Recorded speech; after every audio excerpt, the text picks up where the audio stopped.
Next video में हम लोग पेज नंबर 7 से देखेंगे। शुरुआत में हम लोगों ने पेज नंबर 1 to 6 देखा, फिर बिहार बजट देखा, फिर बिहार सर्वे देखा था। तो ये दो पार्ट बहुत इंपॉर्टेंट थे। 10 क्वेश्चन इस दो पार्ट से आएंगे ही, इसलिए पहले हम लोगों ने डिस्कस किया। अब हम लोग फिर से सीक्वेंस वाइज चलेंगे। पेज नंबर 7 में हम लोग देखेंगे बिहार से संबंधित पुरस्कार। तो एक पुरस्कार है संगीत नाटक पुरस्कार। तो इसमें जिन बिहारियों को पुरस्कार मिला है वो हम लोग देखेंगे। जो सबसे लेटेस्ट है कुमुद झा दीवान। कुमुद झा दीवान ठुमरी गायिका है। कुमुद झा दीवान इन्हें राष्ट्रपति द्रौपदी मुर्मू के द्वारा फरवरी 2023 में संगीत नाटक एकेडमी पुरस्कार मिला। ये इंपॉर्टेंट है, हमसे पूछा जाएगा कि इनमें से किनको संगीत नाटक पुरस्कार मिला है या किनको संगीत नाटक पुरस्कार नहीं मिला है। तो संगीत नाटक पुरस्कार जो 6 लोगों को मिला है उसमें से एक है कुमुद झा दीवान, ठुमरी गायिका है। दूसरा नीलेश्वर मिश्रा, वरिष्ठ अभिनेता नीलेश्वर मिश्रा को संगीत नाटक पुरस्कार मिला है।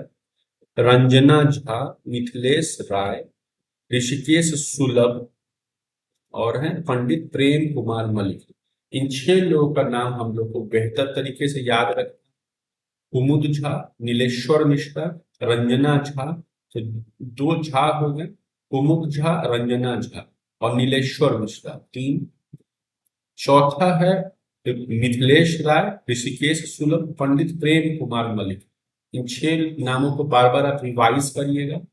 बहुत संभावना ये प्रश्न पूछेगा कि संगीत नाटक एकेडमी पुरस्कार किन्हें मिला है या किन्हें नहीं मिला, किस वर्ष मिला है, ये बहुत महत्वपूर्ण नहीं है। इस तरह से भी पूछ सकता है कि इनमें से कौन ठुमरी गायिका है, तो कुमुद झा।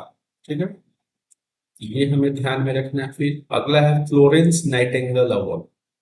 फ्लोरेंस फ्लोरेंस नाइटिंगेल जो थी तो पूरे दुनिया में प्रथम नर्स के रूप में जानी जाती, जिन्होंने क्रीमिया वॉर में घायल सैनिकों की बहुत मदद की। तो उन्हीं के नाम पे एक अवार्ड चलता है, फ्लोरेंस नाइटिंगेल अवार्ड। ये इटली की रहने वाली थी। तो फ्लोरेंस नाइटिंगेल अवार्ड गायत्री कुमारी को मिला है, जो एएनएम वर्कर, एक नर्स है गायत्री कुमारी। उन्हें फ्लोरेंस नाइटिंगेल अवार्ड मिला है। बस इतना हम ध्यान में रखेंगे। नेक्स्ट है स्वच्छ सुजल शक्ति सम्मान। स्वच्छ सुजल शक्ति सम्मान बबीता गुप्ता। बबीता गुप्ता को, जो मुजफ्फरपुर के रहने वाली हैं, बबीता गुप्ता को स्वच्छ सुजल शक्ति सम्मान दिया गया है। 32वां बिहारी पुरस्कार। बिहारी पुरस्कार राजस्थान सरकार देती है, ये ध्यान में रखिएगा। अभी 32वां बिहारी पुरस्कार मिला है डॉक्टर माधव हांडा। डॉक्टर माधव हांडा को उनकी पुस्तक पचरंग चोला, बस इतना ही ध्यान में रखना है। पचरंग चोला के लिए डॉक्टर माधव हांडा को मिला है 32वां बिहारी पुरस्कार। देखिए यहाँ लिखा कि बिहारी पुरस्कार के बिरला फाउंडेशन के द्वारा दिया जाता है। 32वां एवं 31वां दोनों बिहारी पुरस्कार का वितरण अभी नवंबर में किया गया। तो 32वां बिहारी पुरस्कार माधव हांडा को और 31वां मधु कांकरिया को मिला है। हम यहाँ थे पुस्तक के लिए। तो मधु कांकरिया और डॉक्टर माधव हांडा को बिहारी पुरस्कार मिला है। और इस बिहारी पुरस्कार का संबंध बिहार से नहीं है, के बिरला फाउंडेशन से है। अटल काव्य रत्न सम्मान, आप चाहें तो इस क्वेश्चन को छोड़ सकते हैं, बहुत इंपॉर्टेंट सम्मान नहीं है, लेकिन याद कर लीजिए अटल काव्य रत्न सम्मान हिमकर श्याम, सारण के रहने वाले हिमकर श्याम को अटल काव्य रत्न पुरस्कार मिला है। ठीक है, हिमकर श्याम की इनकी पुस्तक है युद्धरत हूं मैं, युद्धरत हूं मैं के लिए। उस्ताद बिस्मिल्लाह खां युवा पुरस्कार, शहनाई वादक जो बिहार के डुमरांव के रहने वाले थे, 6-7 वर्ष की अवस्था में ये बनारस चले गए। भारत रत्न में इन्हें मिला था। उस्ताद बिस्मिल्लाह खां युवा पुरस्कार मैथिली ठाकुर को मिला। मैथिली ठाकुर से हम सभी लोग परिचित है, मधुबनी की रहने वाली गायिका मैथिली ठाकुर को उस्ताद बिस्मिल्लाह खां युवा पुरस्कार मिला है। विश्व साहित्य शिक्षक पुरस्कार 2022, विश्व साहित्य शिक्षक पुरस्कार 2022 प्रोफेसर अरुण कुमार झा को मिला है, प्रोफेसर अरुण कुमार झा को विश्व साहित्य शिक्षक पुरस्कार मिला है। अगला है साहित्य अकादमी बाल साहित्य पुरस्कार, साहित्य अकादमी बाल साहित्य पुरस्कार मैथिली भाषा के लिए, मैथिली भाषा और उर्दू भाषा इन दो क्षेत्रों में साहित्य अकादमी बाल साहित्य पुरस्कार मिला है। तो मैथिली भाषा के लिए अक्षय आनंद सनी को मिला है साहित्य अकादमी बाल साहित्य पुरस्कार, अक्षय आनंद को मिला है। उर्दू भाषा के लिए जफर कमाली को मिला है। आप चाहें तो ये क्वेश्चन छोड़ सकते हैं, नहीं पूछेगा। प्रधानमंत्री राष्ट्रीय बाल पुरस्कार, ये इंपॉर्टेंट है, प्रधानमंत्री राष्ट्रीय बाल पुरस्कार 2022 के लिए धीरज कुमार और पल साक्षी को मिला है। धीरज कुमार को वीरता के लिए, पल साक्षी जो छपरा की हैं उनको सामाजिक सेवा के लिए प्रधानमंत्री राष्ट्रीय बाल पुरस्कार मिला है। वीरता के लिए धीरज कुमार बेतिया के जो रहने वाले हैं और पल साक्षी जो छपरा के हैं उनको सामाजिक सेवा के लिए मिला है। राष्ट्रीय शिक्षक पुरस्कार दो लोग को मिला, सौरभ सुमन, इसमें ज्यादा डिटेल जानने की आवश्यकता नहीं, सौरभ सुमन और निशी कुमारी, सौरभ सुमन और निशी कुमारी को शिक्षक पुरस्कार मिला है, सौरभ सुमन और निशी कुमारी को शिक्षक पुरस्कार मिला है। नेक्स्ट है साहित्य अकादमी पुरस्कार 2022, साहित्य अकादमी पुरस्कार 2022 मैथिली भाषा के लिए अजीत आजाद, मधुबनी के अजीत आजाद को साहित्य अकादमी पुरस्कार मिला है, जो मधुबनी के रहने वाले हैं। इन्होंने पुस्तक लिखी है पेन ड्राइव में पृथ्वी, पेन ड्राइव, ये एक इंटरेस्टिंग क्वेश्चन है, पेन ड्राइव में पृथ्वी किन्होंने लिखा है? अजीत आजाद ने मैथिली भाषा में। हिंदी भाषा के लिए साहित्य पुरस्कार बद्री नारायण को मिला है, जो भोजपुर के रहने वाले हैं। तुमरी के शब्द एक कविता संग्रह है, उसके लिए। अगला है साहित्य अकादमी अनुवाद पुरस्कार, आप छोड़ दीजिए, सभी आप छोड़ दीजिए। बिहार से संबंधित अन्य पुरस्कार, तो बिहार सरकार के महत्वाकांक्षी जल जीवन हरियाली अभियान को नई दिल्ली में आयोजित 20वें CSISIG ई गवर्नेंस पुरस्कार समारोह में अवार्ड ऑफ एक्सीलेंस से नवाजा गया है। ये हम लोग पहले भी पढ़ रहे हैं, जल जीवन हरियाली अभियान को अवार्ड ऑफ एक्सीलेंस दिया गया है। अगला है कि बिहार सरकार की दो परियोजनाएं हैं, गंगा जल आपूर्ति योजना और गया में फल्गु नदी पर निर्मित गयाजी डैम के नई दिल्ली में आयोजित विशेष समारोह में राष्ट्रीय स्तर पर प्रतिष्ठित CBIP अवार्ड 2022 प्रदान किया गया। दोनों योजनाओं का चयन जल संसाधन के सर्वोत्तम कार्यान्वयन श्रेणी में दिया गया है। तो नई दिल्ली में विशेष समारोह में दो महत्वाकांक्षी परियोजनाओं को, एक गंगा जल आपूर्ति योजना और एक गया में जो गयाजी डैम बना था, रबर डैम बना था, उसको अवार्ड मिला है। नेक्स्ट हमें देखना है कि मुख्यमंत्री ग्रामीण पेयजल निश्चय योजना में, मुख्यमंत्री ग्रामीण पेयजल निश्चय योजना में सर्वश्रेष्ठ कार्य के लिए पंचायती राज विभाग को राष्ट्रीय स्तर का स्कॉच गोल्ड अवार्ड के लिए चयनित किया गया। ये इंपॉर्टेंट है, राष्ट्रीय स्तर का स्कॉच गोल्ड अवार्ड के लिए चयनित किया गया है, किसे? पंचायती राज विभाग। नेक्स्ट है नई दिल्ली में आयोजित 92वें Skoch summit India economics forum में श्रम संसाधन विभाग बिहार सरकार को CLTS के लिए गोल्ड अवार्ड दिया गया। ये आप चाहें तो छोड़ सकते हैं। नेक्स्ट क्वेश्चन बहुत इंपॉर्टेंट है, कर्नाटक के हुबली में 26वें राष्ट्रीय युवा महोत्सव के दौरान युवा कार्यक्रम और खेल मंत्रालय के द्वारा अरुणेश कुमार को राष्ट्रीय युवा पुरस्कार 19-20 से सम्मानित किया गया। अरुणेश ने कोरोना संक्रमण और लॉकडाउन के समय सोशल मीडिया की मदद से कई लोगों तक ब्लड पहुंचाया था।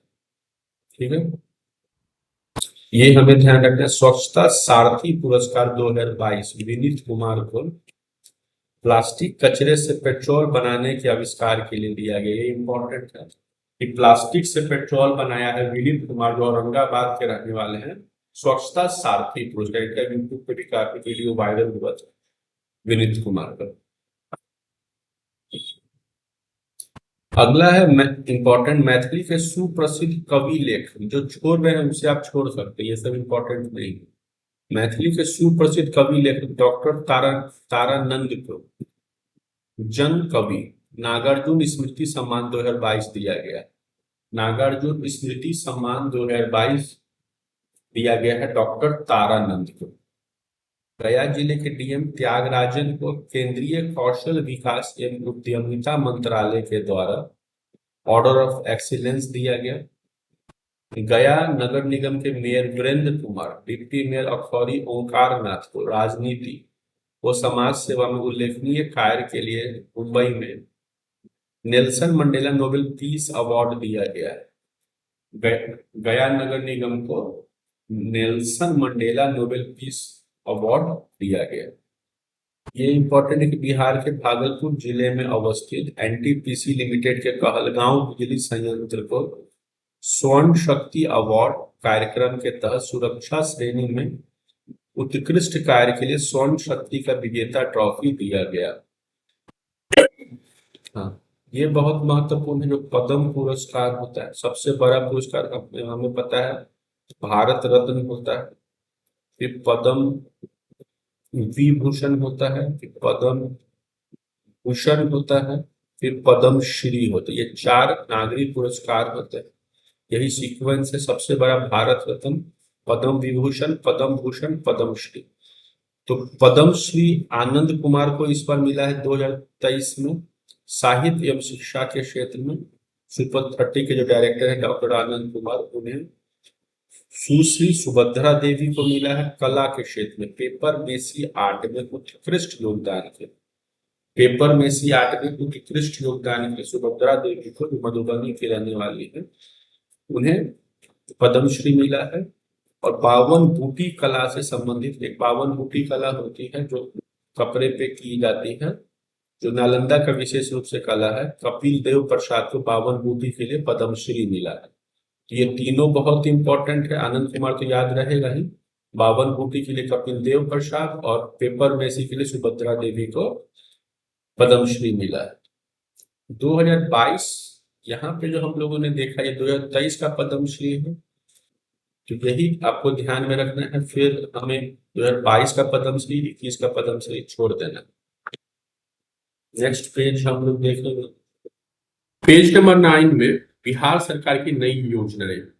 अगर हम लोग इस पेज को अच्छे से पढ़ते हैं तो 1 मार्क्स फिक्स है और बीपीएससी पीटी में 1 मार्क्स कम नहीं माना जाता। बहुत सारे बच्चे 1 मार्क्स से भी फेल होते हैं और पास होते हैं। तो ये बहुत बेहतर टॉपिक एडिटोरियल ने चूज किया और एक जगह कंपाइल किया है। तो इस तरह के क्वेश्चंस को निकालने के लिए आपको महीनों हिंदुस्तान या दैनिक जागरण पढ़ने पड़ेंगे। तो इसमें एक योजना हम लोग देख रहे हैं, मिशन परिवर्तन। अगर आप पेपर पढ़िएगा तो बिहार सरकार की जितनी भी योजनाएं हैं, रोज कोई ना कोई योजनाएं आपको देखने को मिलेगी और आप यदि वहां रीड आउट करते रहते हैं तो ये सभी प्रश्न आसान हो जाते हैं। जैसे हमेशा पेपर में आता है मिशन परिवर्तन, हमें ध्यान रखना है 4 मई 2023, क्योंकि पीटी में ये भी पूछा जा सकता है कि ये जो योजना है उसकी शुभारंभ तिथि क्या है, क्योंकि बीपीएससी पीटी कुछ भी आपसे पूछ सकता है। इसलिए सामान्यतः अधिक से अधिक चीजों को कंपाइल करना आवश्यक है। तो 4 मई 2023 को हमें ध्यान में रखना है कि मिशन परिवर्तन आया था 4 मई 2023 को। कहीं से कुछ अगर आप कोरिलेट करके खुद से जोड़ सकते हैं तो 4 मई 2023 को जोड़ लीजिएगा। इसमें है क्या मिशन परिवर्तन? तो यहाँ पे पहले आप देखिए लिखा हुआ उप मुख्यमंत्री तेजस्वी यादव ने, जो हमारे स्वास्थ्य मंत्री भी हैं। तो इसका सीधा सा मतलब कि स्वास्थ्य से संबंधित मामला है। तो उप मुख्यमंत्री तेजस्वी यादव, जो हमारे स्वास्थ्य मंत्री भी हैं, ने मेडिकल कॉलेजों में सुधार के लिए मिशन 60 दिन के तर्ज पर मिशन परिवर्तन को लॉन्च किया है। इसका मुख्य उद्देश्य अस्पतालों को मरीज फ्रेंडली बनाना एवं चिकित्सीय व्यवस्था को बेहतर करना है। तो हमें फोकस करना है हेल्थ पे। मेडिकल कॉलेज अर्थात हेल्थ से, मिशन परिवर्तन हेल्थ से जुड़ा हुआ एक योजना है जिसमें 60 दिनों के तर्ज पे एक बहुत बड़ा परिवर्तन हेल्थ मिनिस्टर करने जा रहे हैं, अर्थात मेडिकल कॉलेज में जो क्वालिटी है उसे इम्प्रूव करेंगे और मरीज फ्रेंडली बनाएंगे। तो हमें सीधा समझना है, मिशन परिवर्तन का उद्देश्य हेल्थ सेक्टर में सुधार करना है, जिसका शुभारंभ 4 मई 2023 को हुआ। यदि आप इतना ध्यान में रखते हैं तो पीटी में ये क्वेश्चन आपसे सॉल्व हो जाएगा। अगला है हर घर गंगा जल योजना। ये हमारे मुख्यमंत्री की बहुत महत्वपूर्ण योजना है, उनके प्राइम फोकस में ये हमेशा रहता है, हर घर गंगा जल योजना। शुभारंभ कब हुआ था? 27 नवंबर 2022 को शुभारंभ हुआ। ये क्वेश्चन पिछले बीपीएससी में भी पूछा है। गंगा जल आपूर्ति योजना के तहत गंगा नदी के पानी को पाइपलाइन के जरिए राजगीर, गया, बोधगया एवं नवादा में उपलब्ध करवाना। तो 4 जगहों पे, राजगीर अर्थात नालंदा जिला, गया और बोधगया अर्थात गया जिला और नवादा जिले में गंगा जल योजना को कार्यान्वित करना। कैसे? पाइपलाइन के माध्यम से, और पाइप के माध्यम से जल पहुंचाने की जो व्यवस्था है, पूरे भारत में सबसे बड़ी पाइपलाइन परियोजना है जो बिहार में चल रही है। तो 4 जगहों को, राजगीर को, गया को, बोधगया और नवादा को हमें ध्यान में रखना है कि गंगा जल पाइप के माध्यम से राजगीर में के हर घरों में, गया, बोधगया और नवादा के हर घरों में उपलब्ध करा दिया जाएगा। 28 नवंबर 2022 को बोधगया में भी इसकी शुरुआत की गई। कुल पाइपलाइन की लंबाई लगभग 150 किलोमीटर है, ये ध्यान में रखना है। 2051 की जनसंख्या तक टारगेट किया गया है।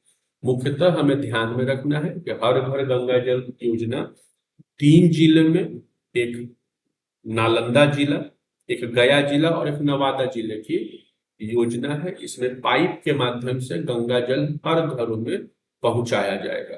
ठीक है, 3 जिलों को ध्यान में रखना है। नेक्स्ट है मुख्यमंत्री डिजिटल हेल्थ योजना। ये लगातार पेपर में आता है, मुख्यमंत्री डिजिटल हेल्थ योजना।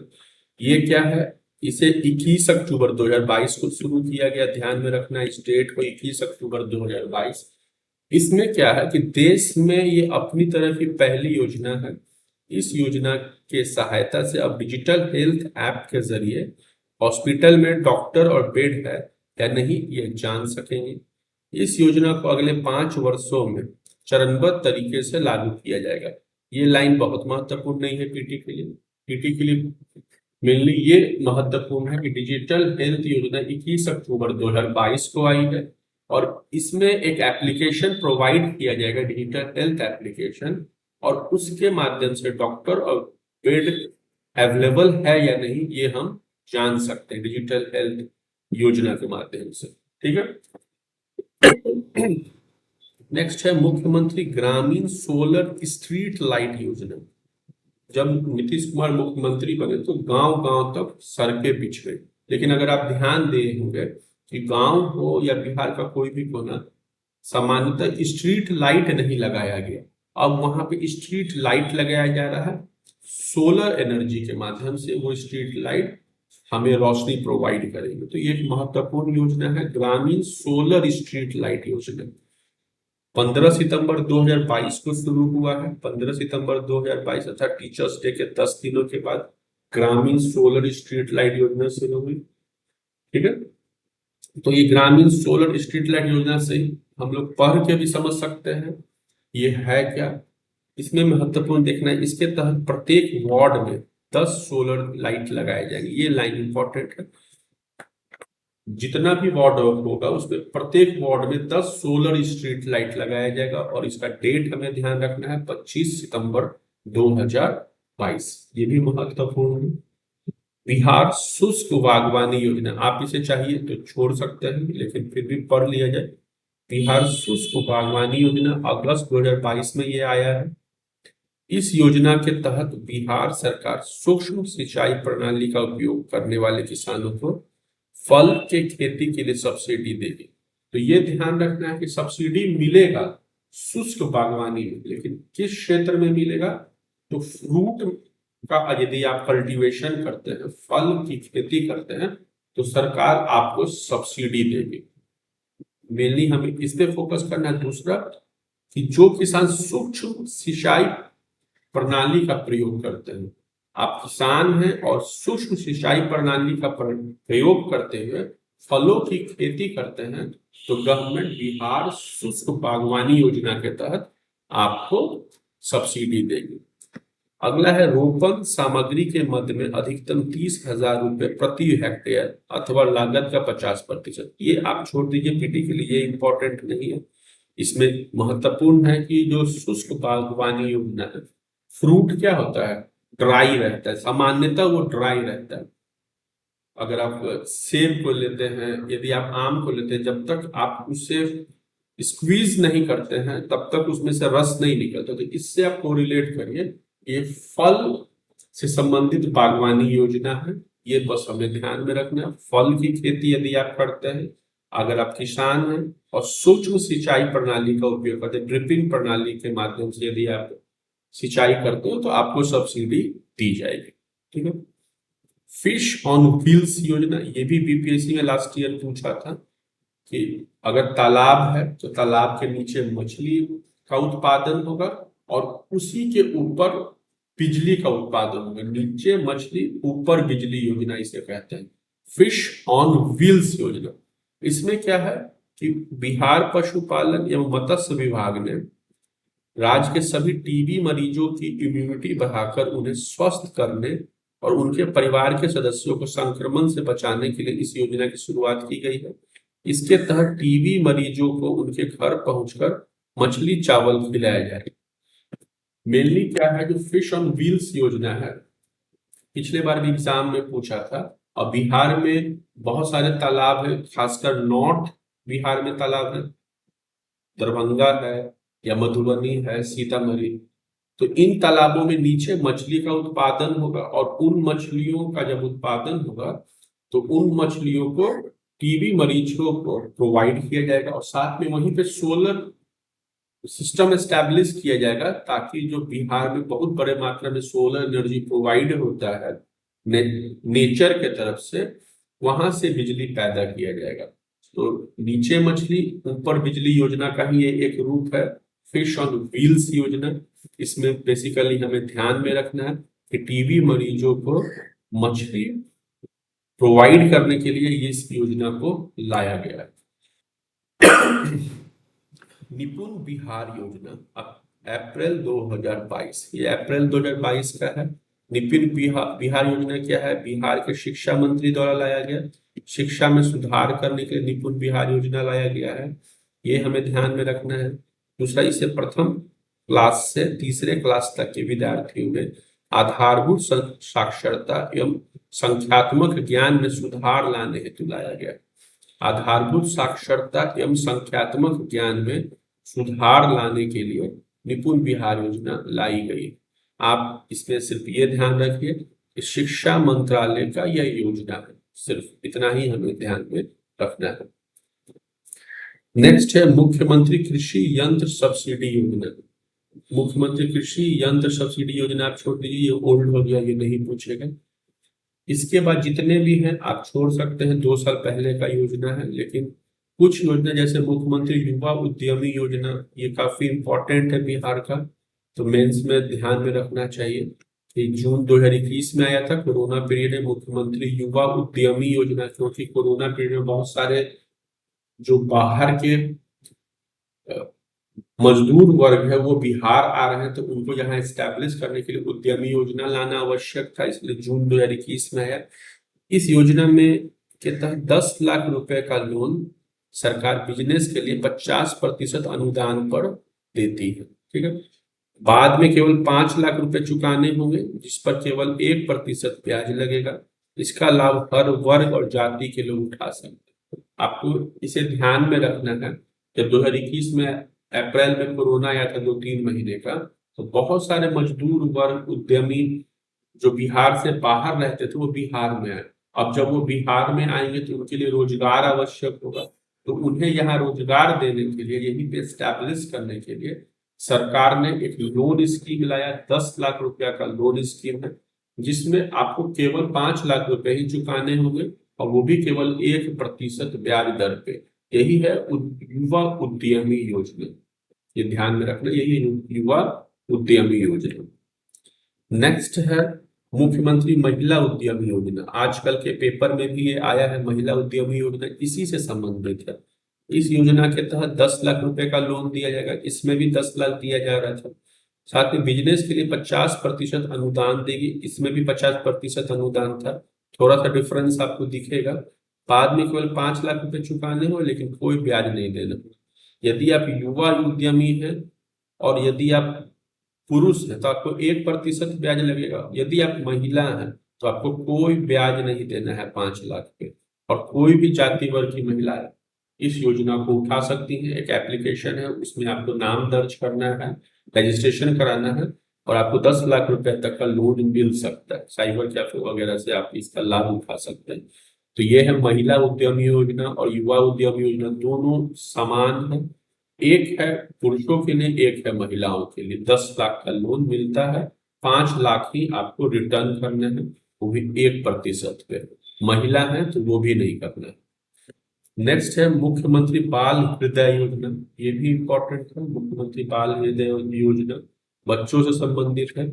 आत्मनिर्भर बिहार 7 निश्चय 2 में शामिल सबके लिए अतिरिक्त स्वास्थ्य सुविधा के अंतर्गत हृदय में छेद के साथ जन्मे बच्चे के निःशुल्क उपचार की व्यवस्था होती है। विशेष रूप से पटना के IGIMS में इसका उपचार होता है। जो भी बच्चे जन्म लेते हैं अगर उनके दिलों में छेद है तो 100% इलाज होगा, उसका कोई शुल्क सरकार या अस्पताल आपसे नहीं लेगी, सरकार इसका वहन करेगी। यह है बाल हृदय योजना। और तो यदि जन्मजात होल है तो ठीक है। अब हम लोग आगे बढ़ते हैं। अब ये पेज यदि आप पढ़ते हैं तो इससे भी आपको 1 से 2 क्वेश्चन आपको फिक्स। अभी जो निश्चय 7 निश्चय पार्ट 2 चल रहा है नीतीश कुमार का, तो इससे तो क्वेश्चन आपको पूछे ही जाएंगे करंट अफेयर्स में। तो यदि आप इस पेज को अच्छे से कर लेते हैं तो 2 क्वेश्चन आपके करंट में फिक्स है। तो क्या क्या हमारे लिए महत्वपूर्ण है हम लोग देखते हैं। यहाँ लिखा है कि बिहार के बहुमुखी एवं सतत विकास के लिए बिहार सरकार द्वारा 7 निश्चय 2 2020-2025 के लिए लाया गया। ये ध्यान में रखना है कि 7 निश्चय 2 जो आया है 2020 से 25, 5 सालों के लिए लाया गया, 2 साल अभी और है। इन सभी 7 निश्चय की जो बातें हैं उनकी बातें बजट में ले आई गई थी। बजट के साथ ही इसे पढ़ा गया था, बजट 23-24 में, जो इस साल 27-28 फरवरी को आया था। तो हमें जानना है कि जो 7 निश्चय 2 है उसमें 5,000 करोड़ रुपए का आवंटन हुआ है बजट के माध्यम से। ये डेटा इंपॉर्टेंट है। 5,000 करोड़ रुपए का आवंटन हुआ है 7 निश्चय 2। 7 निश्चय 2 के तहत बिहार सरकार 5,000 करोड़ रुपया खर्च करेगी। अब 7 निश्चय जो 2 है उसमें हम देखते हैं क्या क्या है। पहला है 7 निश्चय 2 में युवा शक्ति बिहार की प्रगति। सबसे पहले टारगेट किया गया है युवा शक्ति को। हम लोग जानते हैं कि बिहार में 35 वर्ष तक की बहुत बड़ी आबादी रहती है, तो युवाओं को टारगेट किया है। युवा शक्ति बिहार की प्रगति, ये पॉइंट हमें पूरी तरह से याद भी रखना है। हर जगह जहां आवश्यक होगा उसे कोट करना है। युवा शक्ति बिहार की प्रगति। अब युवा शक्ति का बिहार से प्रगति से क्या संबंध है और किस प्रकार से युवा शक्ति का उपयोग किया जाएगा वो हम देखते हैं। राज्य के प्रत्येक औद्योगिक प्रशिक्षण संस्थानों और प्रत्येक पॉलिटेक्निक संस्थानों में गुणवत्ता बढ़ाने की योजना बिहार बजट 23-24 में निर्धारित की गई। ठीक है, बिहार बजट 23-24 में निर्धारित की गई। क्योंकि अगर युवा है तो सभी को सरकारी नौकरी मिल नहीं सकती, तो क्यों न वैसे लोग जो टेक्नोलॉजी जानते हैं लेकिन IITian नहीं बन सकते, जैसे हमारे घर में जो बिजली मिस्त्री वगैरह आते हैं, प्लम्बर आते हैं, उन लोगों को टारगेट करने के लिए ये योजना लाई गई है। जो इसमें IIT एस्टैब्लिश किया जाएगा, पॉलिटेक्निक संस्थानों को एस्टैब्लिश किया जाएगा और वहां इन लोगों को रिक्रूट किया जाएगा, पढ़ाया जाएगा। वर्तमान में प्रशिक्षण हेतु कुल 23 पाठ्यक्रमों का चयन किया गया है।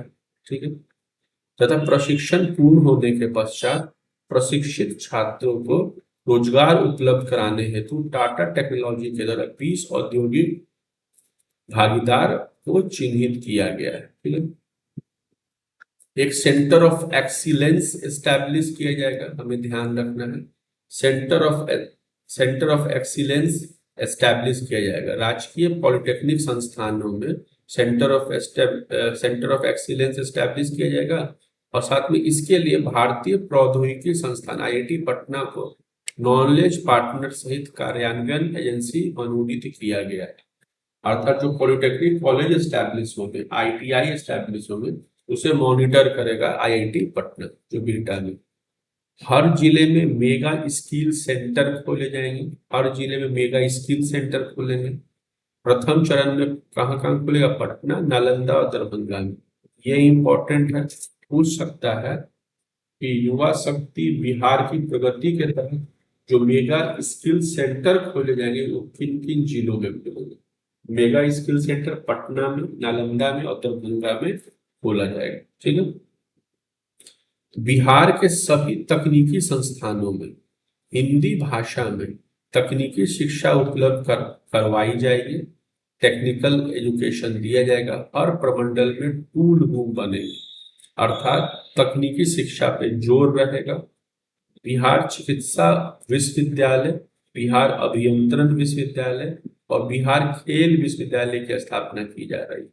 कहाँ कहाँ की जा रही है आप एक बार गूगल करके देखिएगा, एक वीडियो में हम लोगों ने इस पर डिस्कस भी किया था। जैसे बिहार खेल विश्वविद्यालय राजगीर में स्टैब्लिश हो रहा है, अभियंत्रण विश्वविद्यालय समस्तीपुर में स्टैब्लिश किया जा रहा है, बिहार चिकित्सा विश्वविद्यालय पटना में लाया जा रहा है। तो ये हो गया युवा शक्ति बिहार की प्रगति। आपको मेंस के पर्सपेक्टिव से, इंटरव्यू के पर्सपेक्टिव से ध्यान रखना है कि विशेष रूप से टेक्नोलॉजी पे ध्यान दिया जा रहा है ताकि टेक्नोलॉजी की मदद से अधिक रोजगार सृजित किया जा सके। दूसरा है सशक्त महिला। युवा को भी अब महिला पे ध्यान देंगे। सशक्त महिला, सक्षम महिला। तो सशक्त महिला और सक्षम महिला में क्या करना है?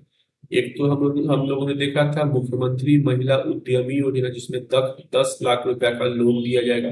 हम लोग पहले भी देखे, इसको समय बर्बाद करने से कोई फायदा नहीं। अगला आप देखिएगा, जो भी बालिकाएं मैट्रिक पास करेंगी, 12th पास करेंगी या ग्रेजुएशन पास करेंगी, उन्हें सहायता राशि दी जाए। यही योजना है, उच्चतर शिक्षा हेतु महिलाओं को प्रोत्साहित किया जाएगा, तब सब महिला सशक्त होगी। अब इसे हम लोग मैट्रिक लेवल पे देखें, यदि इसमें सही से दिया नहीं है, अगर यहाँ पे देखें इंटर उत्तीर्ण होने पर अविवाहित महिलाओं को 25,000 रुपये, स्नातक होने पर 50,000 रुपये दिया जाएगा। और साथ में अगर आप देखिएगा, अगर आप मैट्रिक पास करते हैं फर्स्ट डिवीजन से, तब आपको 10,000 रुपये दिए जाते हैं। साथ में यदि आप सिविल सर्विसेज का एग्जाम देते हैं और आप सिविल सर्विसेज का एग्जाम पास करते हैं, तो कुछ कैटेगरी की महिलाओं को 50,000 रुपया, कुछ कैटेगरी की महिलाओं को 1 लाख रुपया तक सहायता राशि दी जाती है। एक है मुख्यमंत्री कन्या उत्थान योजना। इस योजना के तहत लगभग 400 करोड़ रुपया का प्रावधान किया गया है। कन्या उत्थान योजना के तहत 400 करोड़ का प्रावधान किया गया है। तो ये है सशक्त महिला, सक्षम महिला योजना। ठीक है, ये एक टारगेट है, सशक्त महिला, सक्षम महिला। उसके तहत इन सभी योजनाओं को महिला उद्यमी योजना, साथ में कन्या उत्थान योजना को लाया गया। आप गूगल करके और ज्यादा डिटेल अर्जित करने का प्रयास करें। तो युवा हो गया, महिला हो गया, 2 लक्ष्य हम लोगों ने पा लिया। तीसरा है एग्रीकल्चर। बिना एग्रीकल्चर के बिहार डेवलप नहीं करेगा। तो हर खेत तक सिंचाई का पानी, एग्रीकल्चर के लिए सबसे आवश्यक क्या है? पानी। तो पानी पे फोकस किया गया है। वित्तीय वर्ष 23-24 में 840 करोड़ रुपया का बजटीय प्रावधान किया गया है सिंचाई के लिए। खेत तक सिंचाई हो, इसके लिए 840 करोड़ रुपया का प्रावधान किया गया है।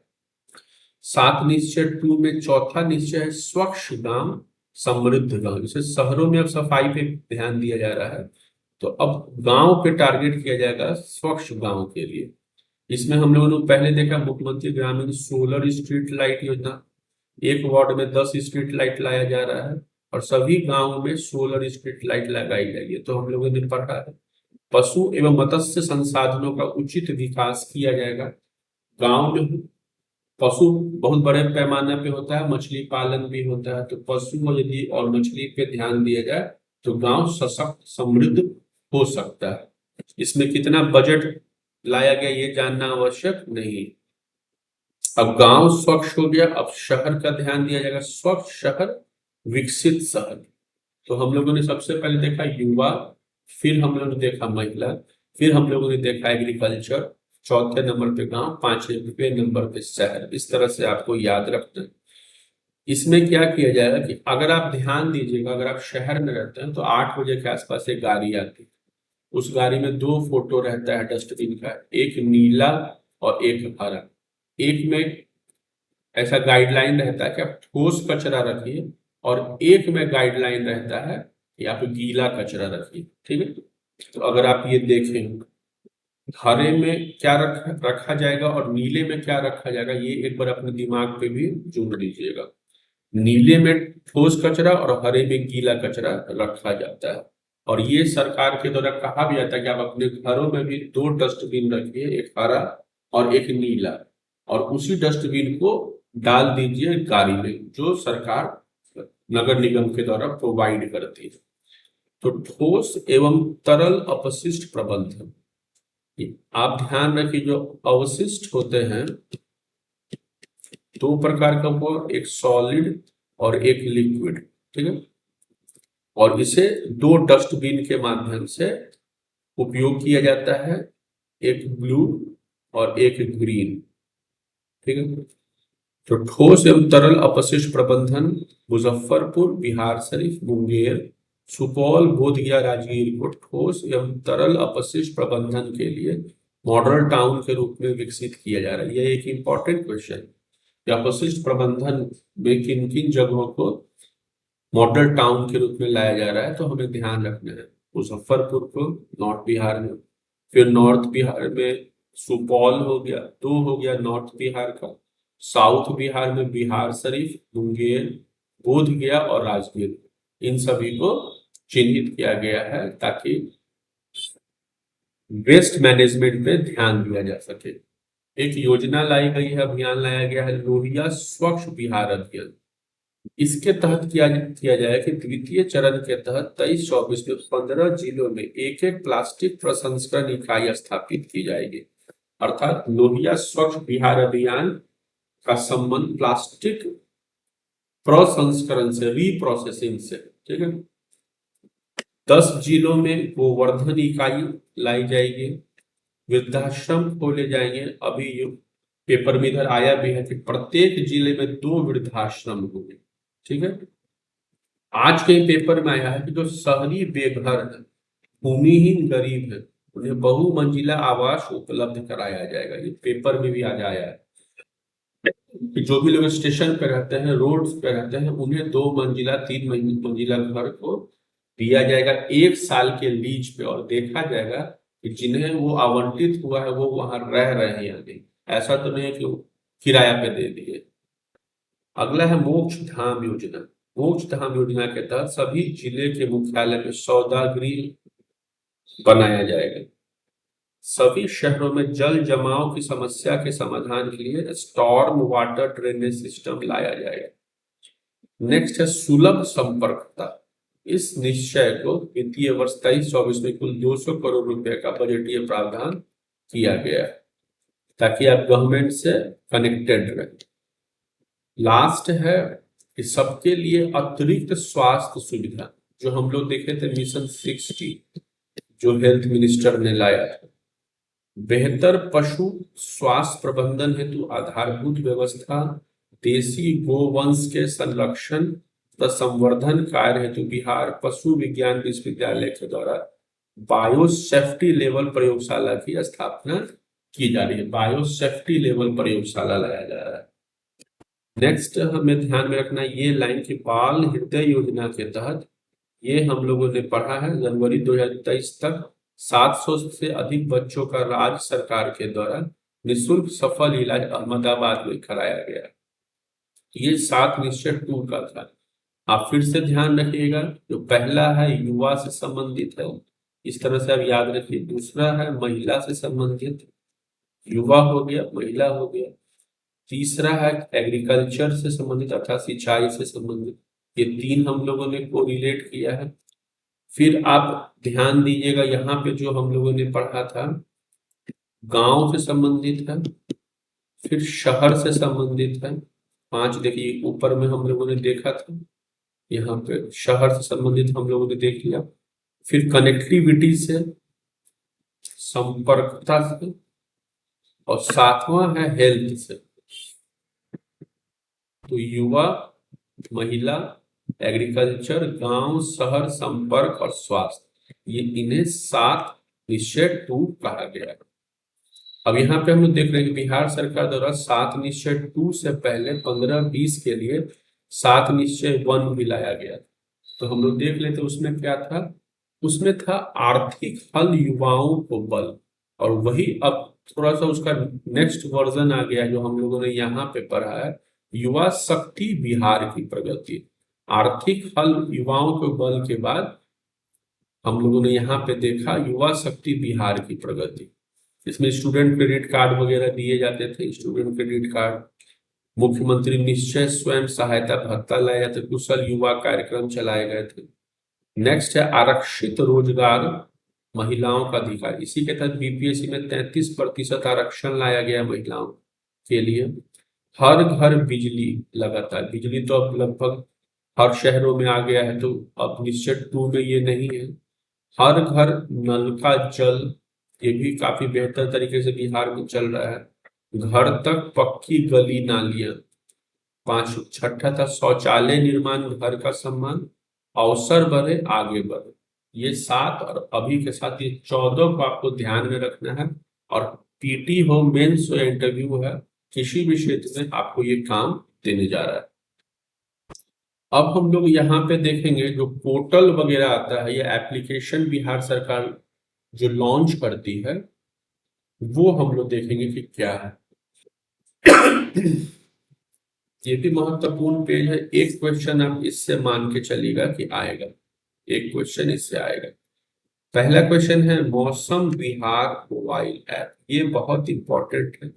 मौसम विहार, इसके तहत अच्छा ये योजना या ये एप्लीकेशन किसने लाया है, तो योजना एवं विकास विभाग का, योजना एवं विकास विभाग ने मौसम विहार मोबाइल ऐप लाया है। इसमें आप 24 घंटे पहले ही आप जान जाइएगा कि आपके शहर में कैसा मौसम होने जा रहा है।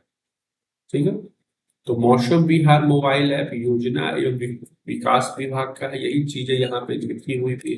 आप अगर ऐप इंस्टॉल करिएगा, जैसे मेरे मोबाइल में इंस्टॉल है, तो अपने शहर में या कहीं अगर आप बिहार में जा रहे हैं तो मौसम के बारे में जानकारी मिल जाएगा। इससे एग्रीकल्चर में भी काफी लाभ होगा। नेक्स्ट हम लोग देखेंगे, देखिए ये क्वेश्चन आप छोड़ दीजिए, ये इंपॉर्टेंट नहीं है। फिर ये इंपॉर्टेंट है B4 BEFIQR, जल संसाधन विभाग ने लाया है। BEFIQR एप्लीकेशन जल संसाधन विभाग ने लाया। आप एप्लीकेशन इंस्टॉल करिए, आपको देखने को मिलेगा ताकि आपको चीजें भी याद रहेंगी। ये एप्लीकेशन है Bihar E system for flood and irrigation quick response application, अर्थात जो खासकर नॉर्थ बिहार में फ्लड आता है और इरिगेशन जो प्रभावित होता है उससे संबंधित ये ऐप है। इसमें बिहार में बाढ़ एवं सुखाड़ के प्रभाव को कम करने के लिए जल संसाधन विभाग बेफिक्र ऐप को लाया। बेफिक्र आप रहिएगा बाढ़ से और सुखाड़ से, ये ध्यान में रखिएगा। खासकर नॉर्थ बिहार को ध्यान में रखते हुए बेफिक्र ऐप को जल संसाधन विभाग, जिसके मंत्री संजय कुमार झा हैं दरभंगा के, उन्होंने लॉन्च किया है। नेक्स्ट है फीलो पोर्टल। फीलो एक फ्रेंच शब्द जिसका मतलब होता है एजुकेशन। फीलो पोर्टल, अब फीलो का मतलब एजुकेशन होता है, तो शिक्षा विभाग का ये एक पोर्टल है। बिहार सरकार 9वीं से 12वीं कक्षा के छात्र छात्राओं को निःशुल्क डिजिटल शिक्षा प्रदान करने के लिए यह प्लेटफॉर्म लाई है, फीलो पोर्टल। ठीक है, आप इंस्टॉल करें, आपको ध्यान में आएगा। सभी एप्लीकेशन को एक बार इंस्टॉल करके आप देखिएगा, जो महत्वपूर्ण होगा उसको रखिएगा, जो महत्वपूर्ण नहीं होगा अनइंस्टॉल कर दीजिएगा, जिससे आपको जानकारी भी मिल जाएगी। नेक्स्ट है वंडर एप्लीकेशन। वंडर एप्लीकेशन स्वास्थ्य विभाग लाया है वंडर एप्लीकेशन। इसमें क्या है, ये विशेष रूप से गर्भवती महिलाओं के लिए लाया गया है। और इस ऐप में केवल क्या होता है, जो गर्भवती महिला है वो चिकित्सीय सलाह ले सकती है, उसमें रजिस्ट्रेशन करा के चिकित्सीय सलाह ले सकती है। यही है वंडर एप्लीकेशन। महत्वपूर्ण एप्लीकेशन है, आप इंस्टॉल करके देख सकते हैं। ई संजीवनी पोर्टल कोरोना पीरियड में आया था, कोरोना पीरियड में आया था ई संजीवनी पोर्टल और ई संजीवनी ऐप आया था। आप डॉक्टरी सलाह, निःशुल्क डॉक्टरी सलाह आप प्राप्त कर सकते हैं। अब ये एप्लीकेशन काम उतना नहीं करता है। Hiring mobile app, hiring mobile app सहकारिता मंत्री के द्वारा लाया गया है। शायद सहकारिता मंत्री अभिलेषी सिंह है, मुझे याद नहीं है। हायरिंग मोबाइल ऐप लघु और सीमांत किसानों को भाड़े पर कृषि संयंत्र उपलब्ध कराने हेतु हायरिंग, हायरिंग मतलब होता है क्या, रेंट पर लेना। तो अगर आप छोटे किसान हैं, सीमांत किसान हैं, तो आप रेंट पर कृषि उपकरण प्राप्त कर सकते हैं हायरिंग मोबाइल ऐप से। यह ऐप मुख्यमंत्री हरित कृषि संयंत्र योजना के तहत लॉन्च किया गया। ठीक है। ई अश्विन पोर्टल, ये बहुत इंपॉर्टेंट है। ई अश्विन पोर्टल बिहार सरकार ने लाया है आशा कार्यकर्ताओं के लिए, बस इतना ध्यान रखना है। आशा कार्यकर्ताओं के लिए ई अश्विन पोर्टल लाया गया है। इंद्र वज्र एप्लीकेशन लास्ट ईयर बीपीएससी में पूछा भी था, इंद्र वज्र एप्लीकेशन क्या है। तो ये जो एप्लीकेशन है 20 किलोमीटर के दायरे में बिजली गिरने के कम से कम 40 मिनट पहले चेतावनी दे देगा। अगर आप इंद्रवज्र ऐप इंस्टॉल किए हुए हैं और आपके आसपास यदि बिजली गिरने वाली है तो आपको 40 मिनट पहले इंफॉर्मेशन नोटिफिकेशन आ जाएगा इंद्रवज्र ऐप के माध्यम से। और ये इंद्रवज्र ऐप एक बार बीपीएससी में पूछा हुआ भी। परिमार्जन पोर्टल हम सभी लोग जानते हैं, पूछेगा नहीं। ये जमीन से संबंधित एक पोर्टल है। अगर आप जमीन का म्यूटेशन कभी कराए हैं तो आपको ये पोर्टल मदद करेगा। जमीन का रजिस्ट्रेशन भी होता है, तो जमीन से संबंधित चीजों के लिए परिमार्जन पोर्टल लाया गया राजस्व भूमि सुधार विभाग के द्वारा। क्योंकि अगर आप देखिएगा तो सबसे अधिक बिहार में यदि कोई सस्पेंड होता है तो सर्किल ऑफिसर का जो पोस्ट है, सीईओ का जो पोस्ट है, वही सीईओ लोग सस्पेंड होते हैं। कल भी एक बिहार में एक सीईओ 40,000 रुपया घूस लेते हुए सस्पेंड हुए। सबसे भ्रष्ट यदि कोई बीपीएससी का ऑफिसर होता है तो यही सीईओ सब होता है। तो परिमार्जन पोर्टल के तहत अगर आपका जमीन पे नाम गलत है तो आप उसमें सुधार कर सकते हैं। यदि पिताजी के बाद, माँ के बाद जमीन को अपने नाम पे करना है तो परिमार्जन पोर्टल का उपयोग कर सकते हैं। नेक्स्ट है विद्या वाहिनी मोबाइल एप्लीकेशन। विद्या वाहिनी मोबाइल एप्लीकेशन, अब विद्या से ही संबंधित है तो शिक्षा विभाग का ये एप्लीकेशन है। और शिक्षा से संबंधित चीजें पूछे जाएंगे क्योंकि अभी बहुत ड्रास्टिक चेंज बिहार में, जो बिहार के शिक्षा विभाग में जो अभी एक सचिव आए हैं के पाठक के द्वारा किया जा रहा है, तो ये क्वेश्चन बनता भी है। 1 से 12 तक के पाठ पुस्तकों को बच्चों को ऑनलाइन उपलब्ध कराया गया। अगर विद्या वाहिनी मोबाइल ऐप इंस्टॉल करते हैं तो 12 तक का जो भी बुक्स है आपको ऑनलाइन उपलब्ध हो जाएगा। बिहार कैरियर पोर्टल, ये उतना इंपॉर्टेंट नहीं है। सुविधा ऐप, सुविधा ऐप इंपॉर्टेंट है। अगर आपके मोबाइल में सुविधा ऐप है तो आप बिजली बिल जमा कर सकते हैं, बिजली से संबंधित शिकायत भी कर सकते हैं। लेकिन आप शिकायत करते रहिएगा, सुविधा ऐप से कोई कार्रवाई नहीं होती। हम इसको यूज करके देखें तो यही सुविधा ऐप है, ऊर्जा विभाग के द्वारा आया है, विजेंद्र यादव जो मंत्री है। नेक्स्ट है दृष्टि ऐप, आप इसे छोड़ दीजिए। चक्र मोबाइल ऐप, चक्र मोबाइल ऐप बिहार पुलिस का है। चक्र मोबाइल ऐप आप इसे ध्यान में रखें तो अशोक चक्र है, महावीर चक्र है, परमवीर चक्र है। ये जो चक्र होता है कभी कभी पुलिस विभाग को भी मिलता है। इसमें क्या है कि बिहार के सभी अपराधियों का डेटाबेस उपलब्ध होगा चक्र मोबाइल ऐप से। ये इंपॉर्टेंट है, लेटेस्ट है ये। इसे फिक्की की ओर से स्मार्ट पुलिसिंग अवार्ड भी दिया गया है। जब स्मार्ट पुलिसिंग अवार्ड दिया गया तो ये इंपॉर्टेंट है चक्र मोबाइल ऐप।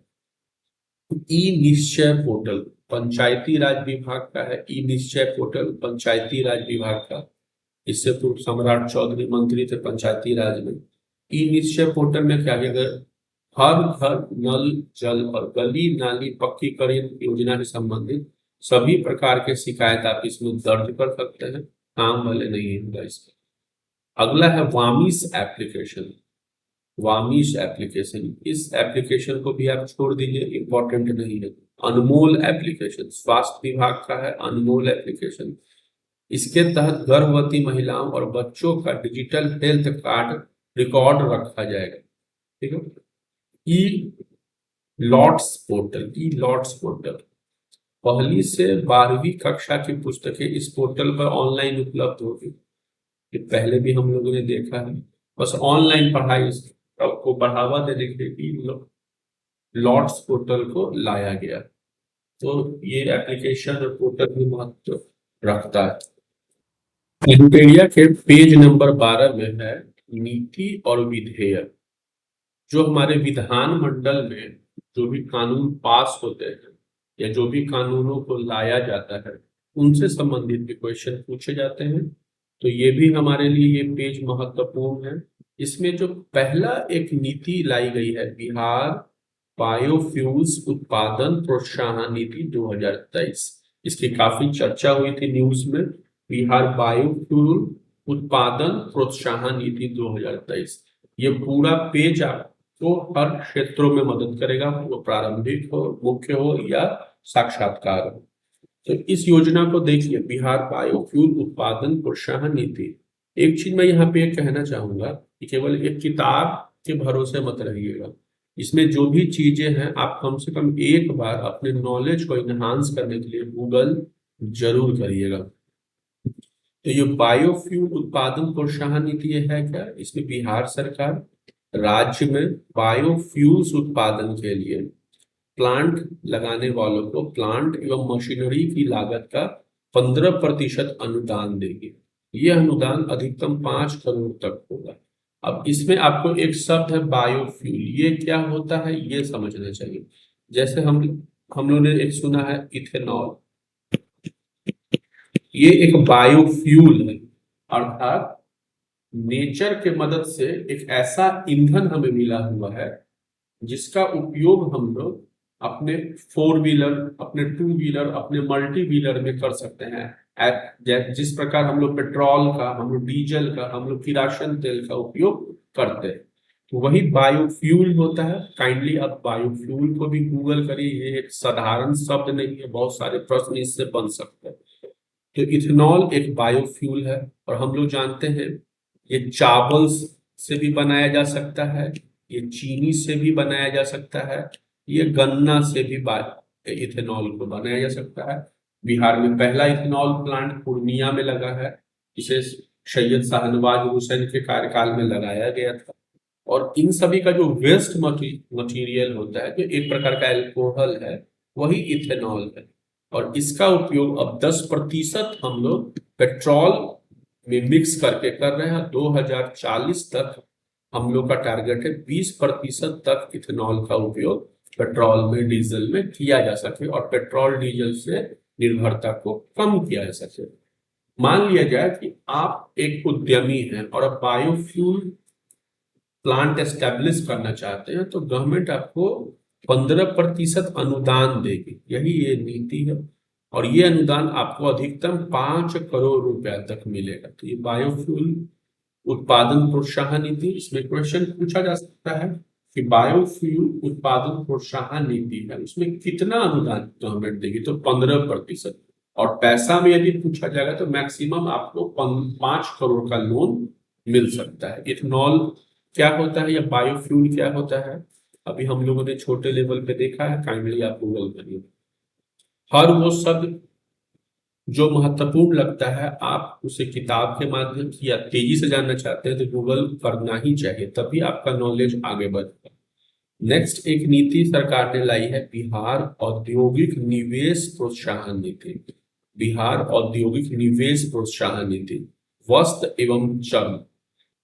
इस नीति को 26 मई 2022 को लाया गया था। हम लोगों ने देखा कि लास्ट ईयर में जब सैयद शाहनवाज हुसैन उद्योग मंत्री थे तो काफी तेजी से बिहार इंडस्ट्री लेवल पे ग्रो कर रहा था, तब इन सभी नीतियों को लाया गया। हालांकि अब तो वो है नहीं, ये जो नीति लाई गई थी 26 मई 2022 को लाई गई। इसमें कपड़ा एवं चमड़ा उद्योग लगाने पर 15% का आपको सब्सिडी गवर्नमेंट देती। तो इसमें प्रश्न बन सकता है कि ये जो औद्योगिक निवेश नीति है किन दो क्षेत्रों के लिए है, तो वस्त्र के लिए है और चमड़े के लिए। अगर आप चमड़ा का फैक्ट्री लगाते हैं जिसमें जूतों का उत्पादन, बेल्ट का उत्पादन हो सकता है, तो आपको 15% का अनुदान दिया जाएगा। बस इतना ही जानना नेक्स्ट हम लोगों को आवश्यक नहीं है। स्टार्टअप नीति हमेशा पेपर में रहता है, बिहार स्टार्टअप नीति। ये बिहार स्टार्टअप नीति क्या है? इसमें आपको 10 लाख रुपया का लोन मिलता है। मिलनी ध्यान ये रखना है। बिहार सरकार के तत्कालीन उद्योग मंत्री शाहनवाज हुसैन ने बिहार स्टार्टअप नीति 2022 की लॉन्चिंग की और साथ ही इन्होंने स्टार्टअप नीति 2022 को लेकर एक पोर्टल का भी शुभारंभ किया। इसके तहत राज्य के युवा उद्यमियों को 10 साल के लिए बिना ब्याज के 10 लाख दिए जाएंगे। स्टार्टअप नीति के तहत यदि आप योग्य हैं तो रजिस्ट्रेशन करके आप भी 10 लाख रुपए तक का लोन प्राप्त कर सकते हैं। 10 साल के लिए ये लोन मिलेगा और इस पे 0% ब्याज रहेगा। अब उसमें जो क्राइटेरिया है एक बार आप वेबसाइट पे भी जाकर पढ़ सकते हैं। ये बहुत ही महत्वपूर्ण योजना बिहार में चल रही है। नेक्स्ट है बिहार विशेष न्यायालय संशोधन विधेयक 2022। भ्रष्टाचार निवारण विधेयक के अंतर्गत की गई कोई भी कार्रवाई इसी विधेयक के दायरे में आएगी, यानी भ्रष्टाचार के पुराने मामले पर भी अब मुकदमा चलेगा। ये उतना महत्वपूर्ण हमारे लिए नहीं है। नेक्स्ट है बिहार माल और सेवा कर संशोधन विधेयक, जीएसटी से संबंधित है। इसके तहत बिहार में जीएसटी में इनपुट टैक्स क्रेडिट का लाभ नहीं दिया जाएगा। यह संशोधन बिहार जीएसटी अधिनियम 2017 में किया गया। ठीक है, ये इंपॉर्टेंट है। नगर पालिका अध्यादेश आया, ऑर्डिनेंस लाई है सरकार, बिहार नगर पालिका संशोधन अध्यादेश। इसके तहत नगर निकायों के अध्यक्ष और उपाध्यक्ष का चयन जनता के प्रत्यक्ष निर्वाचन की रीति से कराने के लिए संशोधन किया है। इसे कानून के द्वारा नहीं, ऑर्डिनेंस के द्वारा डायरेक्टली इसे लाया गया है। राज्यपाल की मदद से अध्यादेश लाया गया है। और इस बार हम लोगों ने देखा है चुनाव में कि मेयर और उप मेयर का चुनाव के लिए जनता डायरेक्ट वोटिंग की है। इससे पहले मेयर और उप मेयर को वार्ड कमिश्नर वगैरह मिलकर चुनते थे। इसमें बहुत बड़े पैमाने पर भ्रष्टाचार होता था और इस बार सीधा प्रत्यक्ष वोटिंग के तहत ये मेयर और उप मेयर का चुनाव हुआ। इससे हमारे पटना में सीता साहू का चुनाव किया गया और रेशमी चंद्रवंशी जो उप मेयर है उनका चुनाव जनता के प्रत्यक्ष निर्वाचन के द्वारा हुआ। क्यों हुआ? क्योंकि बिहार नगर पालिका अध्यादेश आया था। नेक्स्ट है बिहार शहरी आयोजन, बिहार शहरी आयोजन तथा विकास संशोधन विधेयक। ये जितने भी डेटा हैं आपको गूगल करके कम से कम एक पेज सभी के बारे में जानना बहुत आवश्यक है। केवल पीटी को ध्यान में रख के पढ़ने से काम नहीं चलता।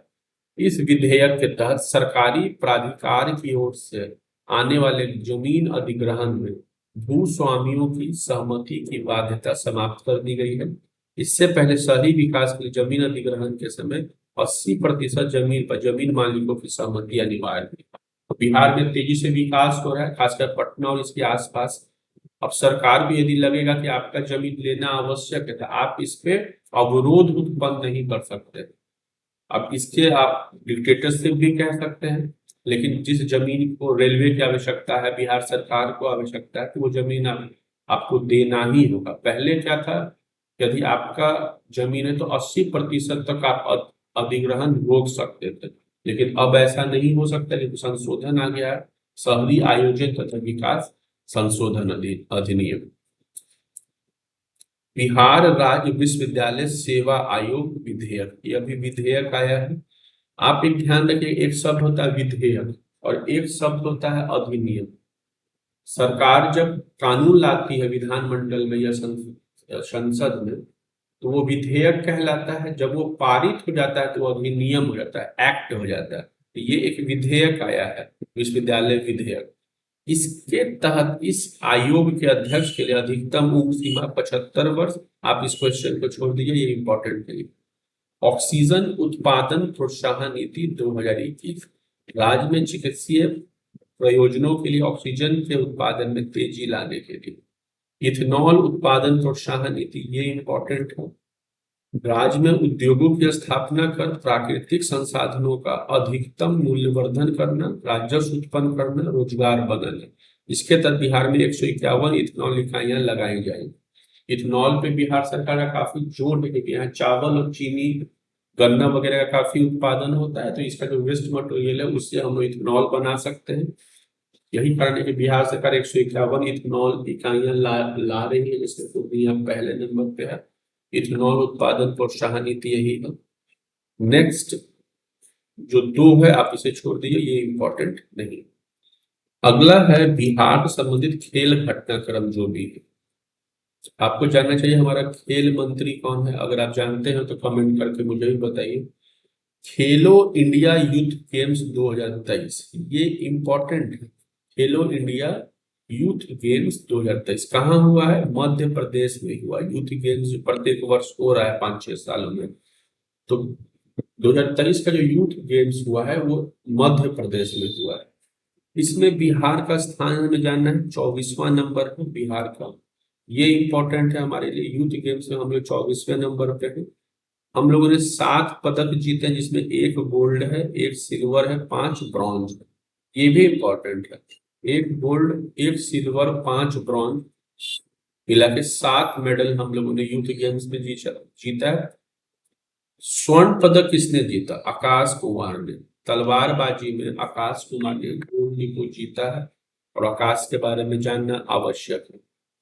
तलवार हम नहीं बोलते कि हवा में तलवार भांजा जा रहा है, तो इससे समझिए कि आकाश को तलवार से जोड़ देना है। तो तलवारबाजी में आकाश कुमार ने गोल्ड जीता। टोटल हम लोगों ने मेडल 7 जीते हैं, 1 गोल्ड, 1 सिल्वर, 5 ब्रॉन्ज, और हमें 24वां नंबर मिला है। नेक्स्ट है राष्ट्रीय सब जूनियर अंडर 17, ये छोड़ दिए, इंपॉर्टेंट नहीं है। ये इंपॉर्टेंट है इंडियन ग्रांड प्रिक्स 4। कहाँ हुआ इंडियन ग्रांड प्रिक्स 4? बेंगलोर में हुआ। जमुई की अंजनी कुमारी भाला फेंक स्पर्धा में 46 मीटर भाला फेंक कर गोल्ड जीती है। तो इस तरह के भी क्वेश्चन जो है, जो बहुत इंपॉर्टेंट नहीं लगते हैं, 2-3 सालों से पूछे जा रहे हैं। तो इंडियन ग्रांड प्रिक्स जो हुआ है बेंगलोर में, उसमें जमुई की अंजलि कुमारी ने गोल्ड जीता है भाला फेंक में। और भाला फेंक में इंटरनेशनल प्लेयर हमारे हैं भी, हरियाणा के जैवलिन थ्रोअर चोपड़ा साहब। 18वीं राष्ट्रीय यूथ एथलेटिक्स चैंपियनशिप 2023, 18वीं राष्ट्रीय यूथ एथलेटिक्स चैंपियनशिप जो हुआ है, कहाँ हुआ है? कर्नाटक में। बिहार के पीयूष राज ने रजत और सनी राज ने कांस्य पदक जीता। ये इंपॉर्टेंट है। इस तरह के एक क्वेश्चन आपको देखने को मिल सकते हैं। इस क्वेश्चन को आप छोड़ दीजिए। खेलो इंडिया राष्ट्रीय महिला भारोत्तोलन चैंपियनशिप, खेलो इंडिया राष्ट्रीय महिला भारोत्तोलन चैंपियनशिप बिहार में ही हुआ था, पटना में, पाटलिपुत्रा खेल परिसर में। ये इंपॉर्टेंट हो गया है। खेलो इंडिया राष्ट्रीय महिला भारोत्तोलन चैंपियनशिप पाटलिपुत्रा खेल परिसर पटना में हुआ, और पटना की खुशी ने 55 केजी भार वर्ग में गोल्ड मेडल जीता। ये इंपॉर्टेंट है कि खुशी कुमारी ने 55 केजी वेट उठाकर गोल्ड मेडल जीता है पटना में ही, राष्ट्रीय महिला भारोत्तोलन में, जो पटना में हुआ था। इस क्वेश्चन को आप छोड़ दीजिए।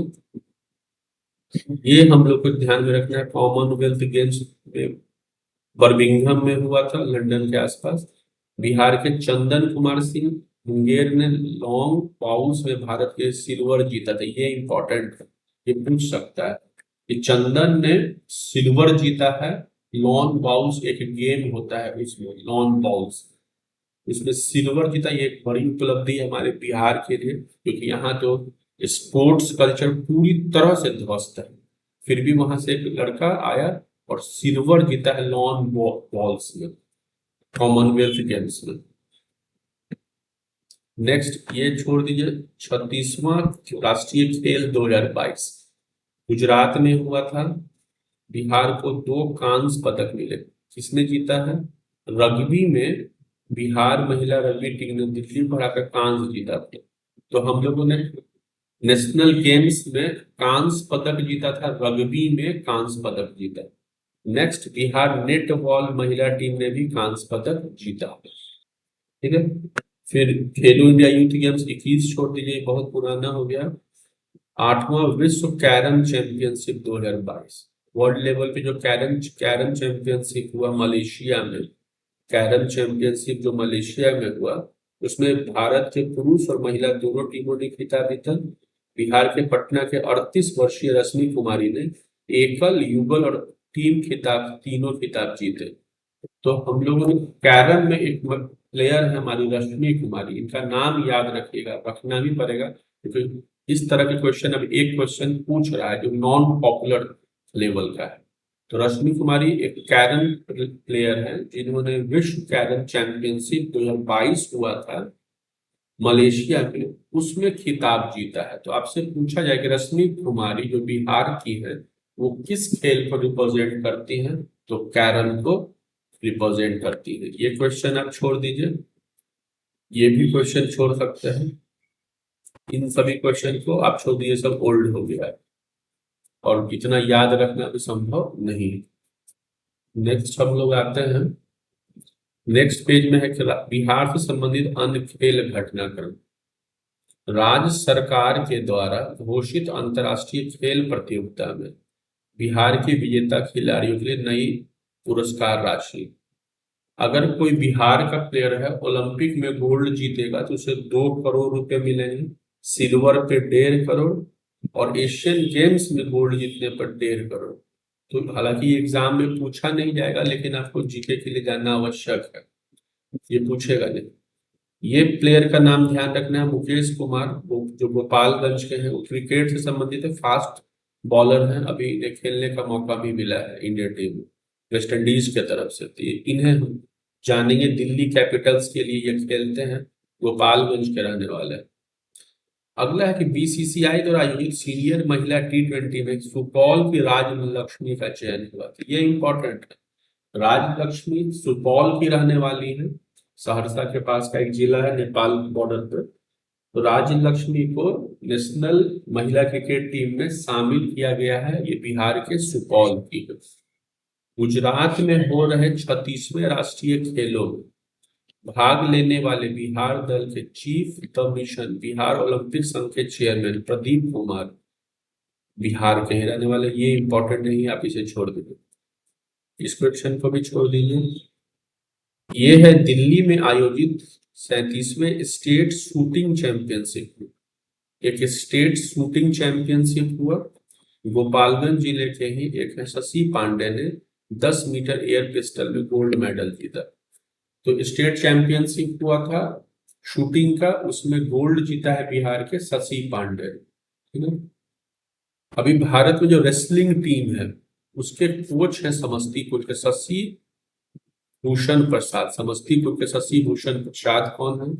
ये रेसलिंग टीम के, नेशनल रेसलिंग टीम के कोच है, ये इंपॉर्टेंट, ये बहुत महत्वपूर्ण है। ईशान किशन जो पटना के ही रहने वाले हैं, कंकड़बाग के, तो क्रिकेट प्लेयर हैं, अभी अंतरराष्ट्रीय क्रिकेट टूर्नामेंट में दोहरा शतक लगाए, सबसे कम गेंदों में दोहरा शतक इन्होंने लगाया है, विकेट कीपर भी है, दोहरा शतक पूरा करने वाले चौथे भारतीय प्लेयर बने हैं।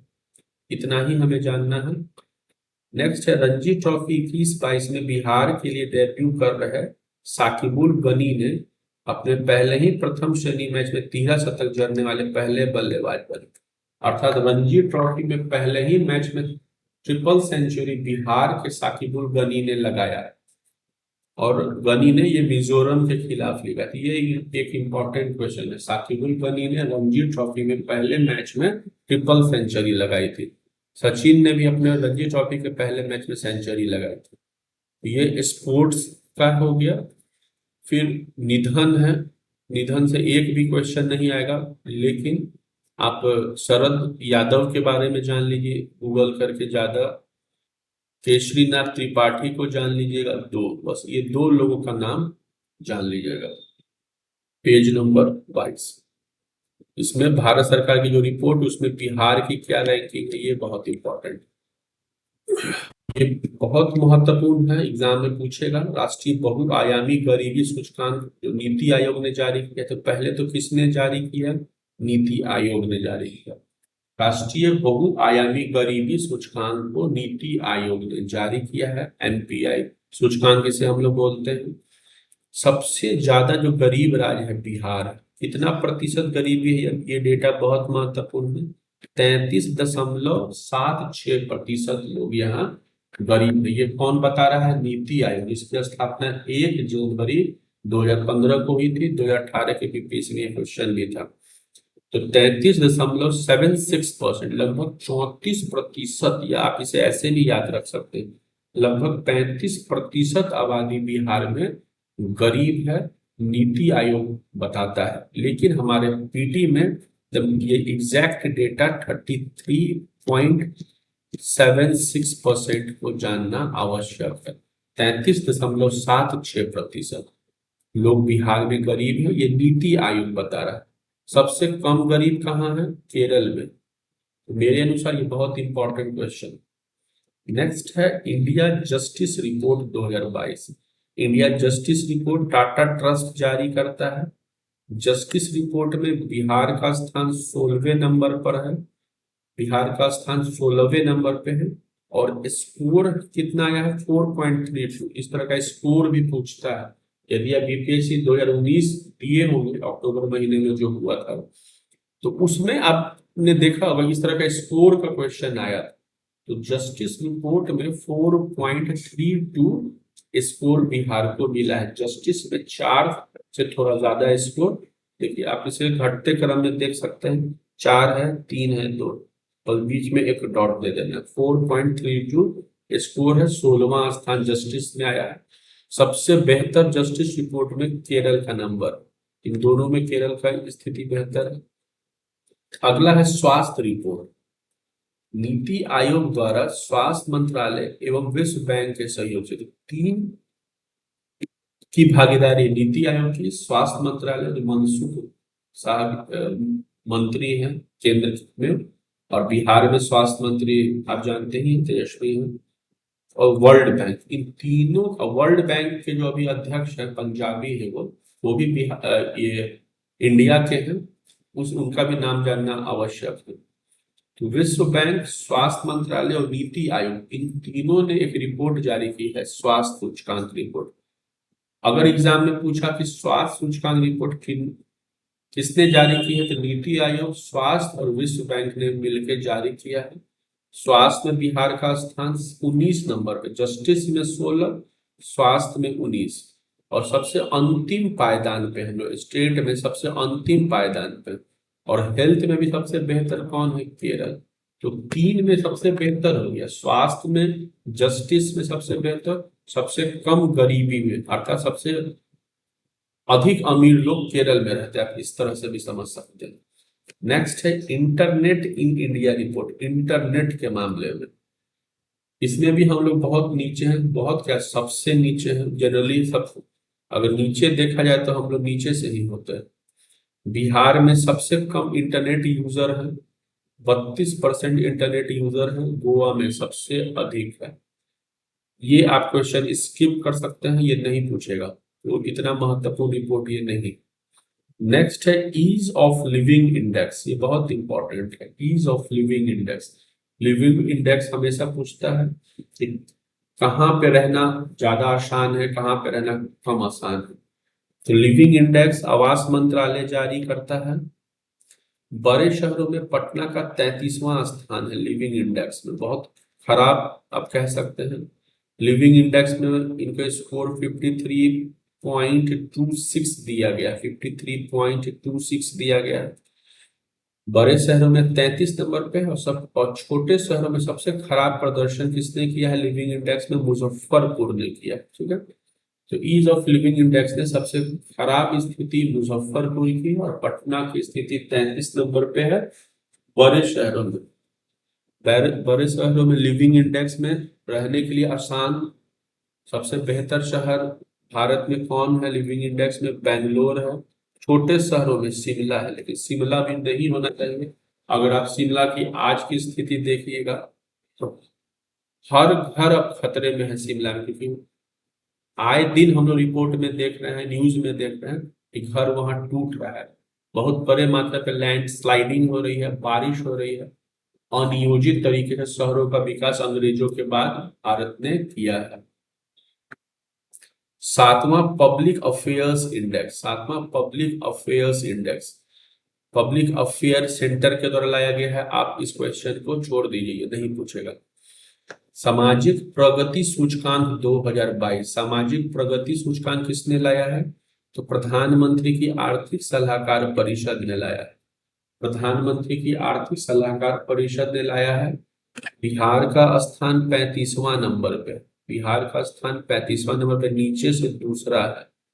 और प्रगति सूचकांक में स्कोर है 44.47, ये हमारा स्कोर है।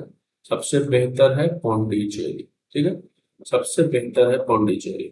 इधर जो भी है सबसे बेहतर वाले स्टेट है। पहला एनएफएसए के लिए राज्य रैंकिंग सूचकांक, अनाज से संबंधित ये है, खाद्य सूचकांक आप इसे कह सकते हैं। राज्य रैंकिंग सूचकांक एक प्रकार का ये अनाज सूचकांक है, खाद्य और सार्वजनिक मंत्रालय इसे लाता है। बिहार का स्थान 7वां है, इसमें हमेशा उड़ीसा नंबर 1 पे होता है। उड़ीसा के जो मुख्यमंत्री हैं उन्होंने मेन टारगेट किया है, जो बिहार उड़ीसा की आबादी उन्हें कम से कम भोजन उपलब्ध हो जाए। और उड़ीसा का एक मेंटेलिटी आप देखिएगा, किसी भी क्षेत्र में न बहुत बेहतर होता है तो बहुत कम होता है, बीच में। तो उन्हें केवल 2 टाइम का भोजन चाहिए। तो उड़ीसा गवर्नमेंट ने क्या किया, ये जो सार्वजनिक वितरण प्रणाली को इतना बेहतर किया है कि वहां के जो गरीबों को 2 टाइम का मुफ्त में अनाज मिल जाता है, और इतने से वो लोग खुश रहते हैं। तो उड़ीसा हमेशा ये फूड सिक्योरिटी में नंबर 1 पे रहता है। नेक्स्ट है दूसरा, निर्यात तत्परता सूचकांक 2021। अभी 21 का डेटा है, आप इसे छोड़ दीजिए, ये सब ओल्ड डेटा हो गया, ज्यादा पढ़ने से कोई फायदा नहीं। नेक्स्ट पेज पे हम लोग आते हैं। नेक्स्ट पेज में है कृषि रोड मैप 4। अभी चौथा नंबर का कृषि रोड मैप आया है, 3 बार रोड मैप आ चुका है। 5-5 सालों के लिए ये रोड मैप आता है, 2007 में पहले आया था। ये इम्पोर्टेंट है, कृषि के समग्र विकास के लिए राज्य सरकार के द्वारा 1 अप्रैल 2023 को चौथा कृषि रोड मैप लाया गया है। इसकी अवधि 31 मार्च 2028 तक है। 5 सालों के लिए कृषि रोड मैप आता है। कृषि रोड मैप का मतलब ही होता है कि एग्रीकल्चर को आगे बढ़ाना, ठीक है, एग्रीकल्चर को आगे बढ़ाना, इसका यही मेन उद्देश्य है। आगे हम लोग देखते हैं कि कृषि रोड मैप में खर्च कितना होगा। एग्रीकल्चर को आगे बढ़ाने के लिए लगभग 1.62 लाख करोड़ सरकार खर्च करेगी। चौथा कृषि रोड मैप में सरकार लगभग 1.5 लाख करोड़ रुपया, पैसे भी याद रख सकते हैं, लगभग 1.5 लाख करोड़, एग्जैक्ट फिगर पूछेगा ही नहीं, लगभग 1.5 लाख करोड़ रुपया चौथा कृषि रोड मैप में खर्च किए जाएंगे। 12 विभाग को शामिल किया गया है कृषि रोड मैप में। विशेष रूप से एग्रीकल्चर को आधुनिकीकरण पर ध्यान दिया जाएगा, नए नए एपरेटस वगैरह दिए जाएंगे, और जो भी किसान हैं उन्हें शिक्षित किया जाएगा। यही कारण है कि बहुत सारे एप्लीकेशन आ रहे हैं अब बिहार में। राज्य में ही बेहतर गुणवत्ता वाले बीज को विकसित किया जाएगा। फसल अवशेष प्रबंधन वाले यंत्रों का भी निर्माण होगा। मोटे अनाज की खेती को बढ़ावा दिया जाएगा, ये ध्यान में रखना, मोटे अनाज की खेती को बढ़ावा दिया जाएगा। एक और हम लोग देख लेंगे, टिश्यू कल्चर पर ध्यान दिया जाए। टिश्यू कल्चर क्या होता है, आप इसे काइंडली गूगल करिए। यही चौथा कृषि रोड मैप है, मेनली इसमें पूछेगा आपसे कब ये लाया गया, और इसमें कुछ नहीं पूछेगा पीटी के लेवल पर। पहला कृषि रोड मैप 8 से 12 में आया, फिर 12 से 17, फिर 17 से 23, तीसरा अब चौथा 23 से 28, 4 कृषि रोड मैप आ गया। नेक्स्ट है कि दूसरा राष्ट्रीय बहुआयामी गरीबी सूचकांक जो नीति आयोग लाया है, उस पर विस्तृत रूप से हम लोग चर्चा कर लेते हैं। एक क्वेश्चन आप मान के चलिए इतना में पूछेगा कि राष्ट्रीय बहुआयामी गरीबी सूचकांक नीति आयोग ने लाई है, ये हम लोग जान रहे हैं, ये लाइन देखिए ये हम लोग पहले पढ़ते हैं। लिखा हुआ कि नीति आयोग की रिपोर्ट कहती है कि 15-16 और 19-21 के बीच अर्थात 5-6 सालों के बीच भारत में लगभग 13.5 करोड़ व्यक्ति बहुआयामी गरीबी से बाहर निकले। तो इस लाइन में आपको ध्यान रखना है, नीति आयोग खासकर जो मोदी गवर्नमेंट आई है उसके बाद का रिपोर्ट दिया है 5-6 सालों का, कि मोदी गवर्नमेंट ने लगभग 13.5 करोड़ को गरीबी रेखा से ऊपर कर दिया है, अर्थात मध्यम वर्ग में उसे लाया है। लगभग आप ऐसे ध्यान में रखिए कि 15 करोड़ लोग गरीबी के अभिशाप से बच गए हैं, ये नीति आयोग बता रही है। ठीक है, पिछले रिपोर्ट से अगर आप तुलना करिएगा तो गरीबी लगभग 10% कम हो गई। बस ये हमें ध्यान रखना, एग्जाम में ये नहीं पूछेगा। नेक्स्ट हम लोग देखेंगे कि लगभग 6-7 सालों में बहुआयामी गरीबी वाले व्यक्तियों की संख्या लगभग 25% से घटकर 15% हो गई है। ये सभी चीजें पीटी में नहीं रहेंगी, लेकिन मेंस के लिए ध्यान में रखना है। नेक्स्ट हम लोग देख रहे हैं कि ग्रामीण क्षेत्रों में गरीबी 32.59% से घटकर 19.28% है। तो वर्तमान में नीति आयोग कहता है कि गरीबी लगभग 19% गरीबी है। ठीक है, हमारे लिए ये इम्पोर्टेंट। शहर में, शहरी क्षेत्रों में गरीबी 8.65 से घटकर 5.25 रह गई, 2.7 रह गई। ये इंपॉर्टेंट है बिहार के लिए। इस सूचकांक के अनुसार सबसे ज्यादा गरीबी 33.76% है बिहार में, यही हमारे लिए महत्वपूर्ण है। भारत में सबसे ज्यादा गरीबों की संख्या में गिरावट, सबसे ज्यादा गरीबों की संख्या में गिरावट उत्तर प्रदेश में दर्ज किया गया। ठीक है, और गिरावट उसके बाद बिहार का स्थान आता है। 18% गरीब बिहार में कम हुए हैं, ये नीति आयोग बता रहा है। ये भी इंपॉर्टेंट है, बिहार में पूर्वी चंपारण गरीबी से उबरने में नंबर 1 पर है। बस अब ऐसे ये सब मूल्यांकन कैसे होता है कि गरीब कौन है? हेल्थ के लेवल पे, एजुकेशन के लेवल पे, जीवन स्तर में, पोषण के लेवल पे, स्कूल की उपस्थिति के लेवल पे, स्कूली शिक्षा के वर्ष के लेवल पे, पेयजल वगैरह के लेवल पे, बैंक अकाउंट वगैरह पे आता है। आपको बस ये डेटा याद रखना है, 33.76% गरीबी है बिहार में। ये भी हमारे लिए महत्वपूर्ण है, बिहार का क्या क्या स्थान है। एमएसएमई सेक्टर के प्रोत्साहन और विकास में जो सूक्ष्म लघु उद्योग है उसमें बिहार का स्थान दूसरा है। सूक्ष्म एमएसएमई सेक्टर के प्रोत्साहन और विकास में बिहार का स्थान दूसरा। नेक्स्ट है प्रधानमंत्री सुरक्षित मातृत्व अभियान के तहत गर्भवती महिलाओं की देखभाल में हम लोग गर्भवती महिलाओं की देखभाल में दूसरे नंबर पे है। सामान्यतः जो पहला नंबर है वो हमें ध्यान ज्यादा रखना है। तो गर्भवती महिलाओं की देखभाल में बिहार नंबर 2 पर है पूरे भारत में। तो 2 पे यहां तक है, तो इसे इस तरह से ध्यान में रखेंगे कि एमएसएमई में हम लोग 2 नंबर पे हैं, गर्भवती महिलाओं में हम लोग 2 नंबर पे। अटल पेंशन योजना जो है, अगर आप कम से कम 18 साल के हैं और मैक्सिमम 40 साल के हैं तो आप अटल पेंशन ले सकते हैं। और 60 साल के हो जाएंगे, जब तक जीवित रहेंगे, आपको प्रति माह 5,000 रुपये मिलेगा। तो अटल पेंशन में बिहार दूसरे नंबर पे है। तो अटल पेंशन में हम लोग दूसरे नंबर पे आ गए। देश के बाहर काम करने में के मामले में, अर्थात देश छोड़ के बाहर काम करने में बिहार नंबर 1, नंबर 2 पे है। 1 नंबर पे यूपी है। ऑक्सीजन खपत में नंबर 2 पे हम लोग हैं। संस्थागत प्रसव के मामले में नंबर 2 पे हैं। ई श्रम पोर्टल पर श्रमिकों के निबंधन के मामले में 2 नंबर पे, इसमें भी यूपी नंबर 1 है। वाहन, अब इतना हम लोग देख लिए। अब इसमें देखिए महत्वपूर्ण हमारे लिए क्या है, महत्वपूर्ण है एमएसएमई सेक्टर का प्रोत्साहन और गर्भवती महिलाओं की देखभाल में, ये नंबर 2 पे है। हमें ये ध्यान रखना है कि स्वास्थ्य सूचकांक रिपोर्ट में बिहार नीचे से पहला है, सबसे खराब स्थिति है स्वास्थ्य के मामले में। ठीक है, और जितना भी है आप क्वेश्चन छोड़ दीजिए, ये इंपॉर्टेंट नहीं है। स्वच्छता सर्वेक्षण भी है हमारे लिए महत्वपूर्ण, जो इम्पोर्टेंट है वो हम लोग देखते हैं। तो स्वच्छता सर्वेक्षण हम लोग जानते हैं आवास मंत्रालय जारी करता है। आवास मंत्रालय जारी किया है, ये जान गए। पटना का स्थान 48 नंबर पे है, ये इंपॉर्टेंट। ये जो स्वच्छता सर्वेक्षण हुआ 10 लाख से अधिक की आबादी का जो सर्वेक्षण हुआ, 45 शहरों का जो सर्वेक्षण हुआ, उसमें पटना की स्थिति बहुत खराब है। 38वां नंबर हमें मिला है। हमें इस तरह से ध्यान रखना है कि हमारे बिहार में 38 जिले हैं, उसी से कोरिलेट करना है कि पटना को 38वां स्थान मिला है स्वच्छता सर्वेक्षण में 2022 में। नेक्स्ट है 100 से अधिक नगर निकाय वाले राज्यों में, 100 से अधिक जिस राज्य में नगर निकाय हैं उस मामले में बिहार का स्थान 11 नंबर पे। तो ये 11 नंबर हमें ध्यान में रखना है।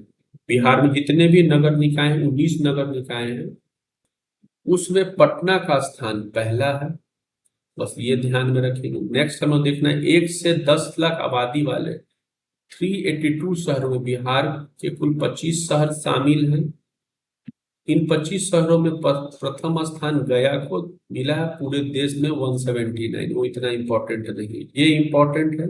बिहार के गंगा किनारे वाले 1 से 10 लाख की आबादी वाले शहरों में पहला स्थान मुंगेर को मिला है बिहार में। जो भी शहर जो 1 से 10 लाख की आबादी वाले हैं और गंगा किनारे बसे हुए हैं, उसमें स्वच्छता के पैमाने पे बिहार में सबसे बेहतर गंगा किनारे बसे हुए शहरों में जो स्वच्छ है वो मुंगेर है। जो 1 से 10 लाख, 1 लाख से कम आबादी वाले शहरों में बिहार में प्रथम सुल्तानगंज है, भागलपुर का। इस रिपोर्ट में बिहार का सबसे गंदा शहर सिवान को बताया गया है, और सिवान, और दूसरे नंबर पे सासाराम। कटिहार जिले के मनिहारी फास्ट मूविंग, मनिहारी यहाँ गलत लिखा हुआ है, मनिहारी को फास्ट मूविंग सिटी का दर्जा दिया गया है।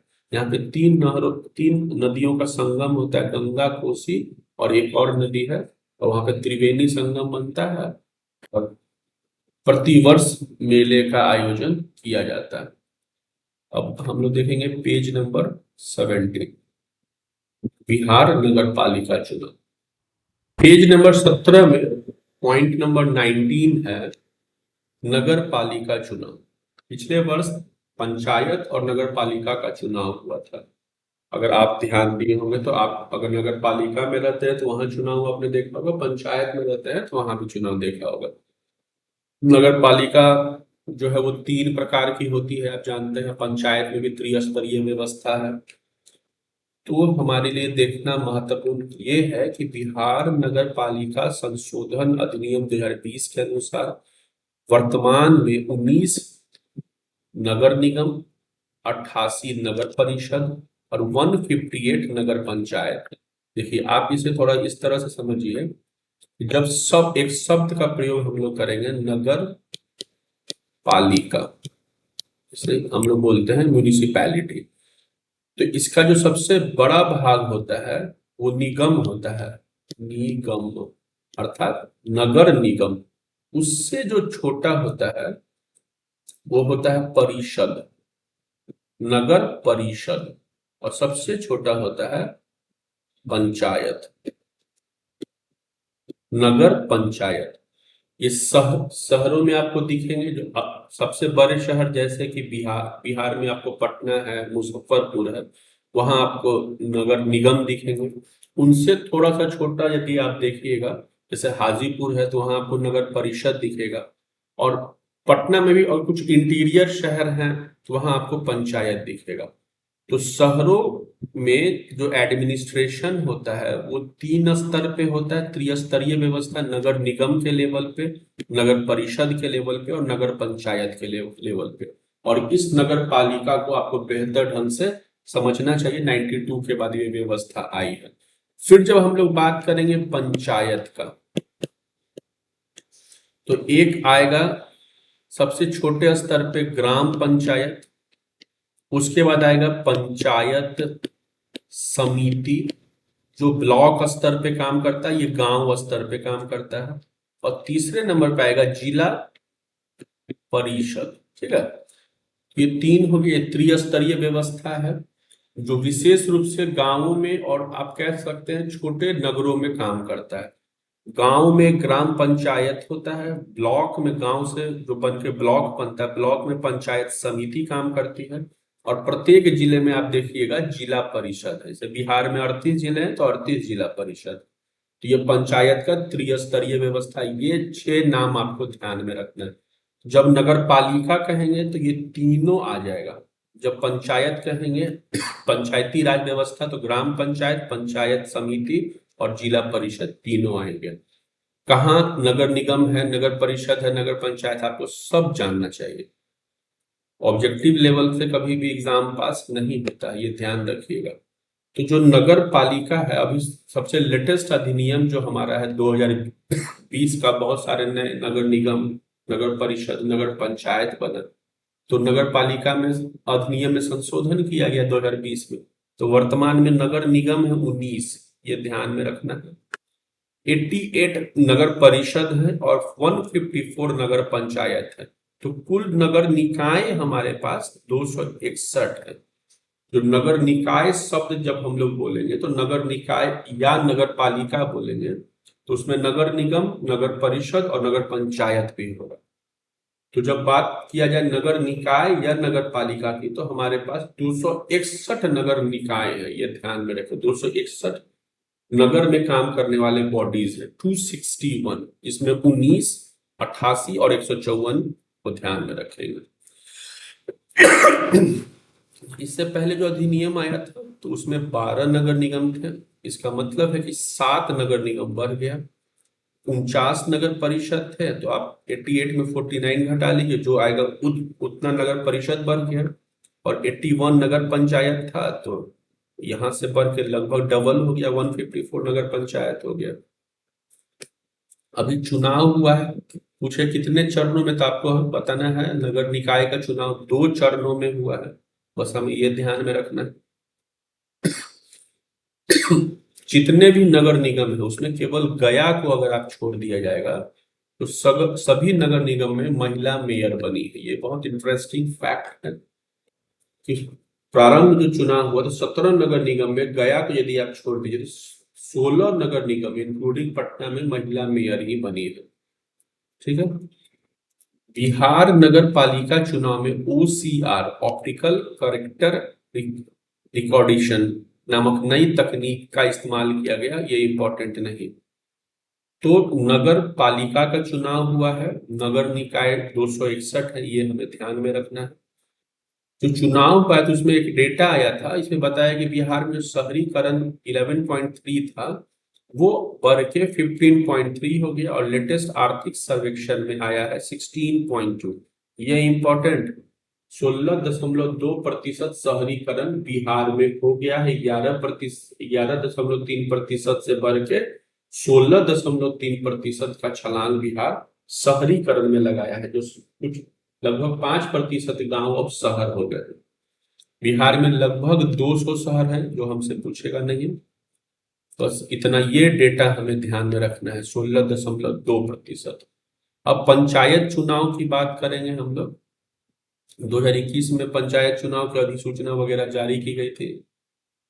ये ध्यान में रखिए, जो पंचायत चुनाव होता है उसमें हम लोग जो मतदाता है लगभग 6 करोड़, लगभग 6.5 करोड़ मतदाता पंचायत के चुनाव में, बहुत बड़ा ये आंकड़ा है।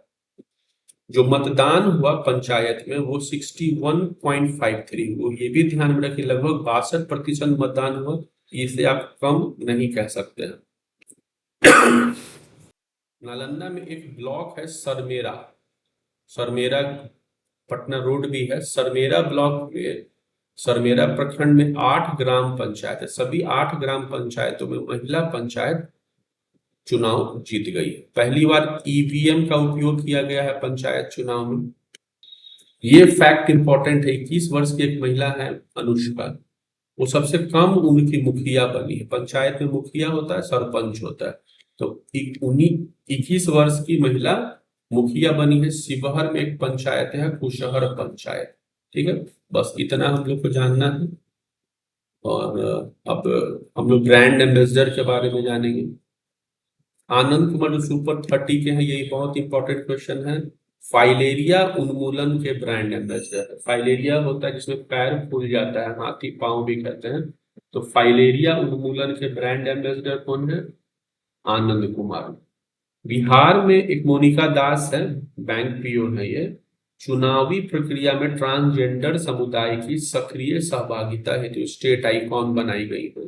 ये गवर्नमेंट सेक्टर की ये बैंक पीओ है जो ट्रांसजेंडर है, पहले लड़का थी फिर महिला हो गई सेक्स चेंज करके, तो वो ट्रांसजेंडर श्रेणी में आती है। और मोनिका दास को स्टेट आइकन बनाया गया है ताकि ट्रांसजेंडर की सहभागिता चुनाव में बढ़े। मैथिली ठाकुर को हम सभी लोग जानते हैं, दरभंगा की ये लोक गायिका है। बिहार खादी हस्तशिल्प और हथकरघा में इन्हें स्टेट आइकॉन बनाया गया है। बिहार पर्यटन विभाग की भी ये ब्रांड एम्बेसडर, ये ध्यान में रखना है, मैथिली ठाकुर बिहार पर्यटन की भी ये ब्रांड एम्बेसडर। पटना में भी हाफ मैराथन हुआ था, उसमें हिमा दास ब्रांड एम्बेसडर बनी थी, हिमा दास आसाम की। नेक्स्ट है मिस ट्रांस क्वीन इंडिया की पहली ट्रांसजेंडर ब्रांड एम्बेसडर बनी है नव्या सिंह। नव्या सिंह है कटिहार की रहने वाली। वहां पे एक ट्रांसजेंडरों का एक ब्यूटी फेस्टिवल नहीं करिए, ब्यूटी कॉन्टेस्ट हुआ था, उसमें ब्रांड एम्बेसडर बनी थी नव्या सिंह कटिहार की। नेक्स्ट है इसी पेज में बिहार सरकार द्वारा घोषित नए दिवस। तो एक दिवस आया है 7 अगस्त, बिहार संग्रहालय दिवस। आप सोचिए 7 अगस्त को ही बिहार संग्रहालय दिवस क्यों घोषित किया गया? इसलिए कि 7 अगस्त को ही आज से लगभग 100 साल पहले, शायद 1917 में, पटना में एक जगह है दीदारगंज, वहां पे एक मूर्ति मिली थी मौर्य काल की, यक्षिणी की मूर्ति। अगर आप इसे देखना चाहिए तो बिहार संग्रहालय में जाके आप देख सकते हैं, मैंने देखा है इसे। तो यक्षिणी की मूर्ति सबसे पहले एक धोबी को 7 अगस्त 1917 को मिला था। तो उसी 7 अगस्त के याद में बिहार संग्रहालय दिवस बिहार सरकार मनाने की घोषणा किया है 7 अगस्त को। नेक्स्ट है महाराणा प्रताप जयंती। 9 मई को महाराणा प्रताप जयंती मनाई जाती है बिहार में। नेक्स्ट बहुत इंपॉर्टेंट है विजयोत्सव दिवस 23 अप्रैल, कुंवर सिंह से संबंधित है, कुंवर सिंह का जन्मदिन है 23 अप्रैल। तो 23 अप्रैल विजयोत्सव दिवस के रूप में बिहार मनाता है। जल जीवन हरियाली दिवस, प्रत्येक माह के प्रथम मंगलवार को जल जीवन हरियाली दिवस मनाया जाता है बिहार में। शहीद दिवस 15 फरवरी, ये इंपॉर्टेंट है, क्यों मनाया जाता है आप खुद से भी जानिए। सम्राट अशोक की जयंती हम लोग मनाते हैं 9 अप्रैल को। बिहार मानता है कि अशोक, हालांकि बोलना नहीं चाहिए लेकिन ये भी जानना हमारे लिए महत्वपूर्ण, आखिर क्यों ये सब फेस्टिवल अब ज्यादा तेजी से मनाया जा रहा है, जयंती मनाया जा रहा है। क्योंकि बिहार में जातिवादी पॉलिटिक्स होती है और हमारे जो मुख्यमंत्री है वो कुर्मी जाति को रिप्रेजेंट करते हैं, और बहुत बड़े कुर्मी आबादी का मानना है कि अशोक कुर्मी थे, इसलिए कुर्मी वोट बैंक के लिए ये 9 अप्रैल को सम्राट अशोक की जयंती मनाई जाती है। प्रतिबंध दिवस, पहली प्रतिबंध दिवस शराब से संबंधित है 26 नवंबर को प्रतिबंध दिवस। परिवार नियोजन दिवस, प्रत्येक माह की 21 तारीख को परिवार नियोजन दिवस मनाया जाता है। बिहार पृथ्वी दिवस 9 अगस्त। डॉल्फिन डे 5 अक्टूबर। 5 अक्टूबर को ही सबसे पहले डॉल्फिन को राष्ट्रीय जलीय जीव घोषित किया गया। जो अभी मेला वगैरह लगता है, मलमास मेला भी लगा हुआ था राजगीर में। मलमास मेला केवल राजगीर में ही लगता है पूरी दुनिया में। मलमास मेला में माना जाता है कि राजगीर में 33 करोड़ देवी देवताओं का वास 1 माह तक रहता है, इसे ही पुरुषोत्तम मास कहते हैं। तो राजगीर में मलमास मेला लगा है।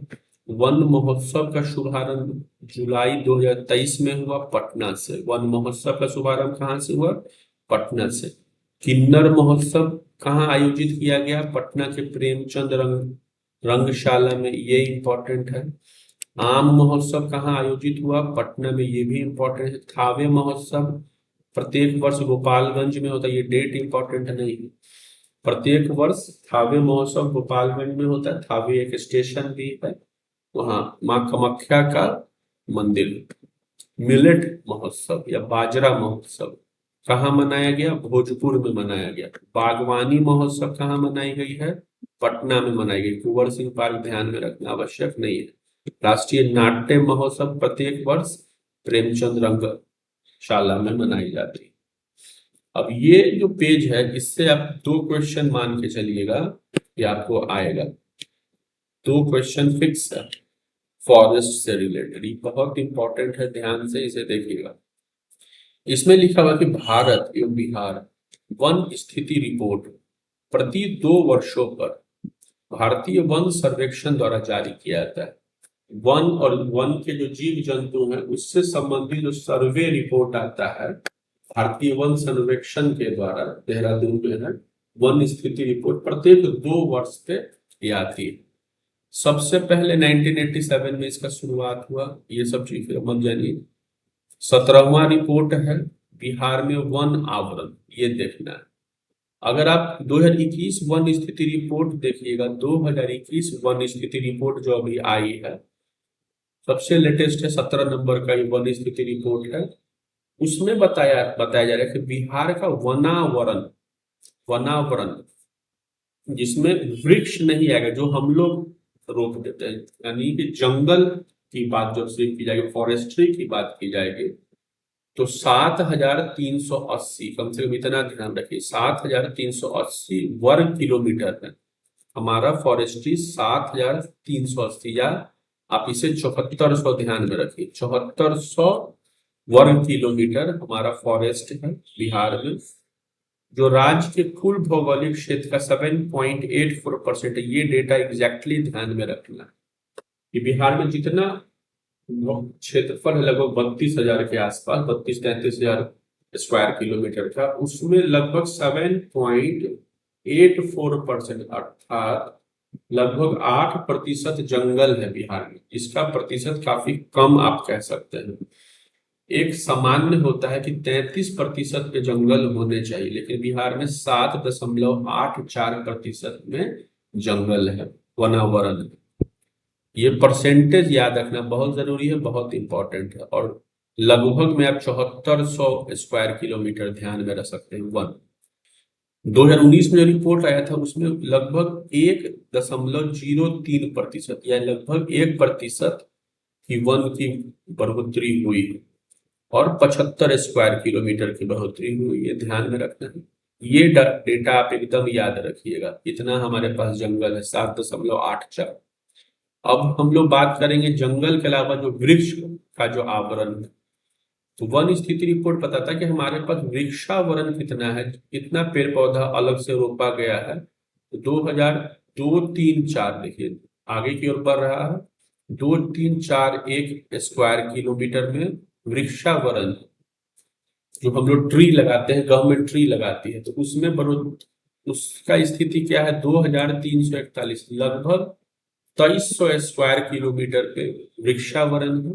और ये कुल भौगोलिक क्षेत्र का 2.48% है। ये डेटा हमें ध्यान में रखना है, 2.48% वृक्षावरण। वनावरण अलग होता है, वृक्षावरण अलग होता है। वनावरण मतलब केवल जंगल, और जंगल जो नेचुरल है, उसके अलावा जो मनुष्य भी जो वृक्ष को रोकता है उसका प्रतिशत 2.48, लगभग 2.5% पे वृक्षावरण। ठीक है, बस इतना ही हमें ध्यान रखना। अब देखिए ये डेटा इंपॉर्टेंट है। पहले तो हम लोग जानेंगे वनावरण कितना है, तो इसे लगभग में ध्यान में रखेंगे, लगभग 7400 स्क्वायर किलोमीटर पे वनावरण है। परसेंटेज एकदम पूछ सकता है, 7.84% वनावरण है। 75 स्क्वायर किलोमीटर की वृद्धि हुई है 2 वर्ष में।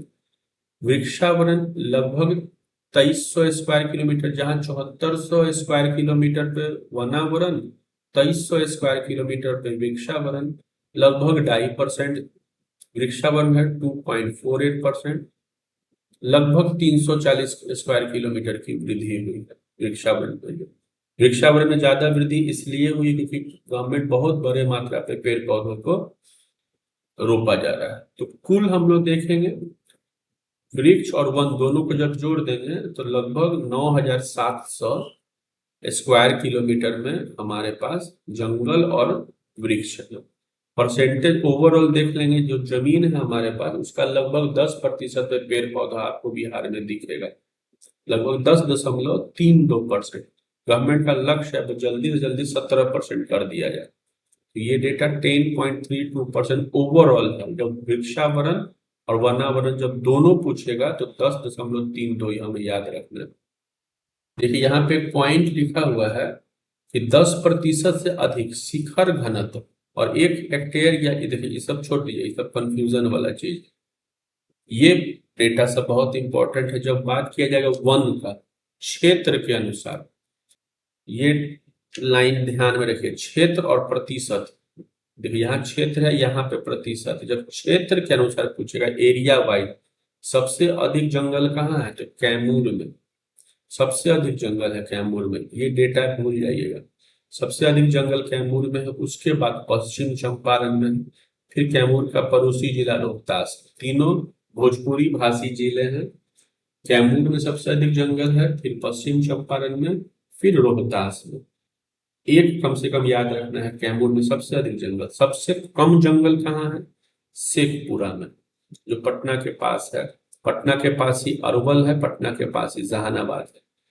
खासकर जो दक्षिण बिहार है वहां जंगल काफी कम है, नवादा गया वगैरह में यदि आप छोड़ देते हो तो। शेखपुरा अर्थात पटना के आसपास के जो जिले हैं वहां जंगल बहुत कम है, इंक्लूडिंग पटना।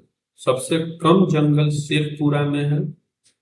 जहानाबाद से बना हुआ जिला अरवल और जहानाबाद, ये 3 जिलों में सबसे कम जंगल है। शेखपुरा का एकदम याद हमें रखना है, सबसे कम जंगल शेखपुरा में। अब परसेंटेज की बात की जाएगी तो इसमें भी कैमूर नंबर 1 पर है। सबसे अधिक जंगल प्रतिशत वाइज कहाँ है, कैमूर में। कैमूर के लगभग 32% जमीन पर जंगल है। फिर कभी आप पटना से देवघर की ओर जाइएगा तो जो जमुई जिला आएगा वहां पे 2 नंबर पे जंगल है, 3 नंबर पे नवादा है। दक्षिण बिहार में सबसे अधिक यदि जंगल कहीं है, दक्षिण बिहार की यदि बात की जाए तो जमुई, उसके बाद नवादा। हालांकि जमुई को आप ईस्ट बिहार भी कह सकते हैं। तो कैमूर, जमुई और नवादा में सबसे अधिक जंगल है प्रतिशत वाइज। प्रतिशत और क्षेत्र दोनों में नंबर 1 पे कैमूर है। ग्रीन जिला भी कहा जाता है कैमूर को, ये ध्यान में रखिएगा। सबसे कम जिलों के वनावरण प्रतिशत के अनुसार सबसे कम, तो हमें ध्यान रखना है शेखपुरा में जंगल सबसे कम है प्रतिशत वाइज भी, एरिया वाइज, बस ये ध्यान में रखिएगा। और बक्सर सिवान याद रखिएगा तो गलती हो जाएगा, बस सिर्फ आपको शेखपुरा ध्यान में रखना है। 2 वर्ष में जो तुलनात्मक वृद्धि हुई है, सबसे अधिक वृद्धि 2 वर्ष में जंगल में बांका में हुई है, जो भागलपुर के पास है। बस एक ध्यान रखना, ये दोनों छोड़ दीजिए। बांका में सबसे अधिक जंगलों में वृद्धि हुई है 2 वर्ष में। सबसे कमी कहाँ हुई है, तो जहां सबसे अधिक है कैमूर में। ठीक है, नेक्स्ट टाइगर रिजर्व के बारे में जानना है कि वाल्मीकि नगर टाइगर रिजर्व के लगभग 800 स्क्वायर किलोमीटर में जंगल है। जो कुल टाइगर रिजर्व जो है लगभग 900 स्क्वायर किलोमीटर, यानी 900 स्क्वायर किलोमीटर में टाइगर रिजर्व है, उसमें 800 स्क्वायर किलोमीटर में जंगल ही है, अर्थात 85% पे जंगल है। हमें ये ध्यान रखना है, जो हमारा टाइगर रिजर्व है पूरा ग्रीनरी, 900 स्क्वायर किलोमीटर में टाइगर रिजर्व है और 800 स्क्वायर किलोमीटर में जंगल। ये सभी हमें पढ़ना नहीं है, ये थोड़ा जानना जरूरी। बहुत घने वन कहाँ है सबसे अधिक, तो पश्चिम चंपारण। मध्यम रूप से घने वन भी पश्चिम चंपारण में, खुला हुआ वन कैमूर में। आप चाहिए तो इसे छोड़ भी सकते हैं। और इसका लास्ट पेज जब हम लोग देखेंगे, इस तरह का भी क्वेश्चन 1-2 बार पूछा हुआ है बीपीएससी की, किस विभाग में कौन मंत्री है। आप अगर पेपर न्यूज वगैरह जान रहे हैं तो वैसे भी आप जानते हैं। देखिए नीतीश कुमार तो मुख्यमंत्री हैं ही, हमारे गृह मंत्री भी नीतीश कुमार हैं, ये ध्यान में रखिएगा। निगरानी मंत्री भी नीतीश कुमार है, निर्वाचन मंत्री भी नीतीश कुमार है। मंत्रिमंडल सचिवालय में जो हेड होता है वो तो मुख्यमंत्री होता ही। सामान्य प्रशासन में जनरली मुख्यमंत्री ही रखते हैं। तो हमें ध्यान में ये रखना है कि नीतीश कुमार मुख्यमंत्री और गृह मंत्री दोनों हैं हमारे। तेजस्वी को क्या क्या मंत्रालय मिला है, स्वास्थ्य मिला हुआ है तेजस्वी को, पथ निर्माण मिला हुआ है तेजस्वी को, और नगर विकास एवं आवास मंत्रालय। नगर विकास एवं आवास मंत्रालय, यही मंत्रालय के तहत पटना मेट्रो का नगर निर्माण किया जा रहा है। तो पथ निर्माण, नगर विकास एवं स्वास्थ्य मंत्री हमारे तेजस्वी यादव है। नेक्स्ट है विजय कुमार चौधरी, जिन्हें right hand of Nitish Kumar माना जाता है। समस्तीपुर के सरायरंजन से पिछले 25-30 सालों से चुन के आ रहे हैं, शिक्षा मंत्री भी थे और ये हमारे विधानसभा के अध्यक्ष भी रहे हैं। पढ़े लिखे नेता हैं, सुलझे हुए नेता। हमारे वित्त मंत्री भी यही हैं, संसदीय कार्य मंत्री भी हैं, वाणिज्य कर मंत्री भी हैं। तो एकदम याद रखना है कि हमारे फाइनेंस मिनिस्टर विजय कुमार चौधरी है। नेक्स्ट हम लोग जानेंगे, अब नॉलेज के लिए जान लीजिए, एक अनीता देवी है हमारी। अगर पूछा जाए कि बिहार में कौन कौन महिला है जो मंत्री है, तो अनीता देवी मंत्री है। पिछड़ा वर्ग एवं अति पिछड़ा कल्याण वर्ग की मंत्री है। पिछड़ा और अति पिछड़ा की मंत्री अनीता देवी है। तो एक मिनिस्टर जो महिला है वो अनीता देवी है। डॉक्टर चंद्रशेखर जो मधेपुरा से चुनाव जीत के आते हैं और हमेशा ये अपने शब्दों को लेकर विवाद में रखते हैं, शिक्षा मंत्री है। रामायण पे अभी अनर्गल प्रलाप भी इन्होंने किया था। नेक्स्ट है हमारे कुमार सर्वजीत, एक युवा मंत्री हैं। इन्हें एग्रीकल्चर और पर्यटन मंत्री बनाया गया है। हमारे जो एग्रीकल्चर मिनिस्टर हैं कुमार सर्वजीत है। और हमारे पर्यटन मंत्री जो पहले अभी कार्यभार मिला हुआ था तेजस्वी को, इनसे लेके कुमार सर्वजीत को दे दिया गया। विजेंद्र यादव सालों से हमारे ऊर्जा मंत्री यही हैं, जेडीयू के 80 वर्षीय है। शीला कुमारी एक महिला है, ये परिवहन मंत्री है, शीला कुमारी। समीर कुमार महासेठ ये उद्योग मंत्री हैं, इन पे एक बार ईडी का छापा भी पड़ा था। अशोक चौधरी भवन निर्माण मंत्री हैं। अशोक चौधरी भवन निर्माण मंत्री, कभी कांग्रेस में थे। सुरेंद्र राम श्रम संसाधन मंत्री हैं। आलोक कुमार मेहता, श्री आलोक कुमार मेहता, इनका समस्तीपुर और हाजीपुर दोनों जगह घर है। आलोक कुमार मेहता आरजेडी के हैं, राजस्व एवं भूमि सुधार और गन्ना उद्योग मंत्री है। राजस्व एवं भूमि सुधार एवं गन्ना उद्योग मंत्री आलोक कुमार मेहता है। जयंत राज, जाना पहचाना नाम नहीं है, जयंत राज लघु जल संसाधन मंत्री है। जयंत राज। मदन सहनी कांग्रेस के समाज कल्याण। ग्रामीण विकास मंत्री श्रवण कुमार, बहुत दिनों से श्रवण कुमार ग्रामीण विकास मंत्री हैं। संजय कुमार झा नीतीश कुमार के काफी चहेते मंत्री हैं। जल संसाधन और सूचना एवं जनसंपर्क मंत्री है। जल संसाधन एवं सूचना एवं जनसंपर्क मंत्री। पंचायती राज मंत्री एक बार सीडीपीओ के एग्जाम में पूछा था, अभी मुरारी प्रसाद गौतम पंचायती राज मंत्री। सुरेंद्र प्रसाद यादव सहकारिता मंत्री है। सुरेंद्र प्रसाद यादव आरजेडी के। तेज प्रताप वन मंत्री, एक बार इन्होंने स्टेटमेंट दिया था कि जंगल के असली राजा अब हम हैं, इससे ध्यान में रखिएगा। पर्यावरण मंत्री। लेसी सिंह खाद्य एवं उपभोक्ता संरक्षण। सुमित कुमार सिंह विज्ञान प्रौद्योगिकी। सुनील कुमार मद्य निषेध एवं उत्पाद निबंधन, तो 3 बार पढ़ लीजिएगा, याद हो जाएगा। जितेंद्र कुमार राय कला मंत्री हैं। मोहम्मद जमा खान, ये कभी बीएचयू के स्टूडेंट थे, खुद मैं बीएचयू का इसलिए मैं इन्हें जानता हूँ। मोहम्मद जमा खान बीएचयू के स्टूडेंट यूनियन के ये कभी अध्यक्ष थे। इन्होंने चुनाव लड़ा था मायावती के पार्टी से, बीएसपी से, कैमूर सीट में। वो एक सुरक्षित सीट था, फिर चुनाव जीते और जेडीयू में ये मिल गए और मंत्री बन गए अल्पसंख्यक कल्याण मंत्री। डॉक्टर रामानंद यादव, इन पे भी ईडी का छापा पड़ा था और भ्रष्टाचार का भी इन पे आरोप है। रामानंद यादव पे खान एवं भूतत्व मंत्री, इनसे कोई उम्मीद नहीं की जा सकती। ललित कुमार यादव लोक स्वास्थ्य अभियंत्रण। शाहनवाज, एक शाहनवाज हुसैन है और एक शाहनवाज स्टेशन के पास इन्हें बंगला अलॉट किया हुआ। शाहनवाज आपदा प्रबंधन। सब रत्नेश सदा के बारे में हमें जानना बहुत आवश्यक है।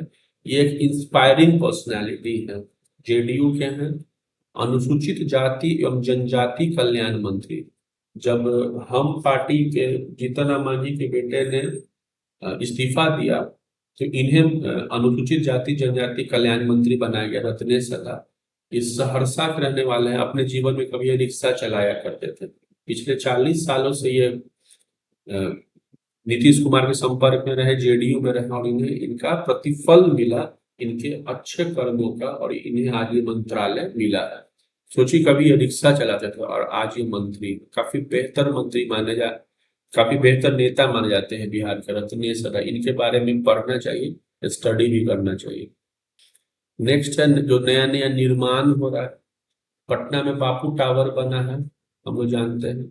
महाबोधि सांस्कृतिक केंद्र नाम से ही स्पष्ट है, बोध गया में। बहुउद्देशीय प्रकाश पुल दीदारगंज में बन रहा है सिख धर्म के लिए। पटना में माल सलामी कम्युनिटी सेंटर, इंपॉर्टेंट नहीं है, मोहल्ला ही है माल सलामी। नेक्स्ट इंपॉर्टेंट है राज खेल एकेडमी स अंतरराष्ट्रीय क्रिकेट स्टेडियम राजगीर में। बुद्ध सम्यक दर्शन केंद्र एवं संग्रहालय, ये बना हुआ है वैशाली में। APJ Abdul Kalam science city, APJ Abdul Kalam science city Patna. एक तारामंडल बन रहा है दरभंगा में, पटना के बाद दूसरा तारामंडल दरभंगा में। बिहार पशु विज्ञान विश्वविद्यालय पटना में बनेगा। रीजनल साइंस सेंटर गया। छोटे छोटे जो लघु जल विद्युत परियोजनाएं बन रहे हैं हमारे बिहार में, नदियों का जाल है खासकर नॉर्थ बिहार में, और छोटे छोटे नदियां हैं हमारे साउथ बिहार में। तो वहां पे अगर सरकार कोशिश करे तो बिजली पैदा कर सकती है। तो कुछ जल विद्युत परियोजनाएं बन रही हैं या बन के तैयार हैं, आपसे क्वेश्चन पूछा जा सकता है, क्योंकि नॉन पॉपुलर क्वेश्चन भी हम पूछे जाते हैं। तो एक जल विद्युत लघु जल विद्युत परियोजना है, उसका नाम है अमेठी। वो लघु जल विद्युत परियोजना कहाँ है? तो वो है रोहतास में। आप ध्यान में रखिएगा, रोहतास, कैमूर, इसी के आसपास छोटे छोटे लघु जल विद्युत परियोजना आपको मिलेंगे दक्षिण बिहार के आसपास।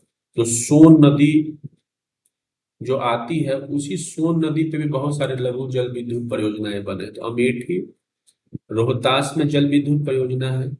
एक जल विद्युत परियोजना लघु जल विद्युत परियोजना औरंगाबाद में है, तेजपुरा। पहले हम रोहतास का देख लेते हैं। रोहतास में है अमेठी, रोहतास में है पहरमा जल विद्युत, पहरमा के बाद रामपुरा, रामपुर और नटवार, ये 4 जल विद्युत परियोजना, अमेठी, पहरमा, रामपुर और नटवार, ये 4 लघु जल विद्युत परियोजना है। कहाँ? वो रोहतास में। औरंगाबाद का हम लोग देखेंगे तेजपुरा, ये लघु जल विद्युत परियोजना है। सिपहा और देहरा, सिपहा, देहरा, तेजपुरा, तेजपुरा, सिपहा, देहरा, ये 3 जल विद्युत परियोजना है। तेजपुरा, सिपहा और देहरा लघु जल विद्युत परियोजना जो औरंगाबाद में। सुपौल में राजापुर, ये बहुत इंपॉर्टेंट है क्योंकि ये नेपाल के पास, और ये काफी हाईलाइटेड है। मठौली पश्चिम चंपारण में, अरवल में वलीदाद और पश्चिम चंपारण में बड़वल। आप कम से कम राजपुरा ध्यान में रखिएगा सुपौल में। सभी के सभी निर्माणाधीन हैं। देखिए नीचे लिखा हुआ है, इन सभी निर्माणाधीन जल विद्युत परियोजना की कुल क्षमता 9 मेगावाट। अगर ये सभी बन के तैयार हो जाता है तो 9 मेगावाट बिजली हम लोग पैदा करेंगे। बिहार में पहले से भी 13 लघु जल विद्युत परियोजनाएं चालू हैं, जिनसे हमें लगभग 54 मेगावाट बिजली मिलता है। तो 54 और 10 और जोड़ लिए तो 64 मेगावाट बिजली हम लोग लघु जल विद्युत परियोजना से प्राप्त कर सकते हैं। तो इस प्रकार जो ये, अगर आप एडिटोरिया को देखिएगा तो 39 पेज और शुरू से पेज 1 से पेज नंबर 39 तक है। 39 नहीं 31 तक एक सेगमेंट कह सकते हैं। ये आज खत्म हो गया है। इसके बाद हम लोग मंथ वाइज चलेंगे। मंथ वाइज पेज नंबर 32 से 47 48 तक है। 48 तक में पूरा आपको करंट अफेयर्स खत्म हो जाएगा। उसके बाद थर्ड सेगमेंट में 30-40 पेजेस में 700-800 ऑब्जेक्टिव क्वेश्चन है, वो देखेंगे। तो एक सेगमेंट यहाँ पे खत्म होता है। धन्यवाद।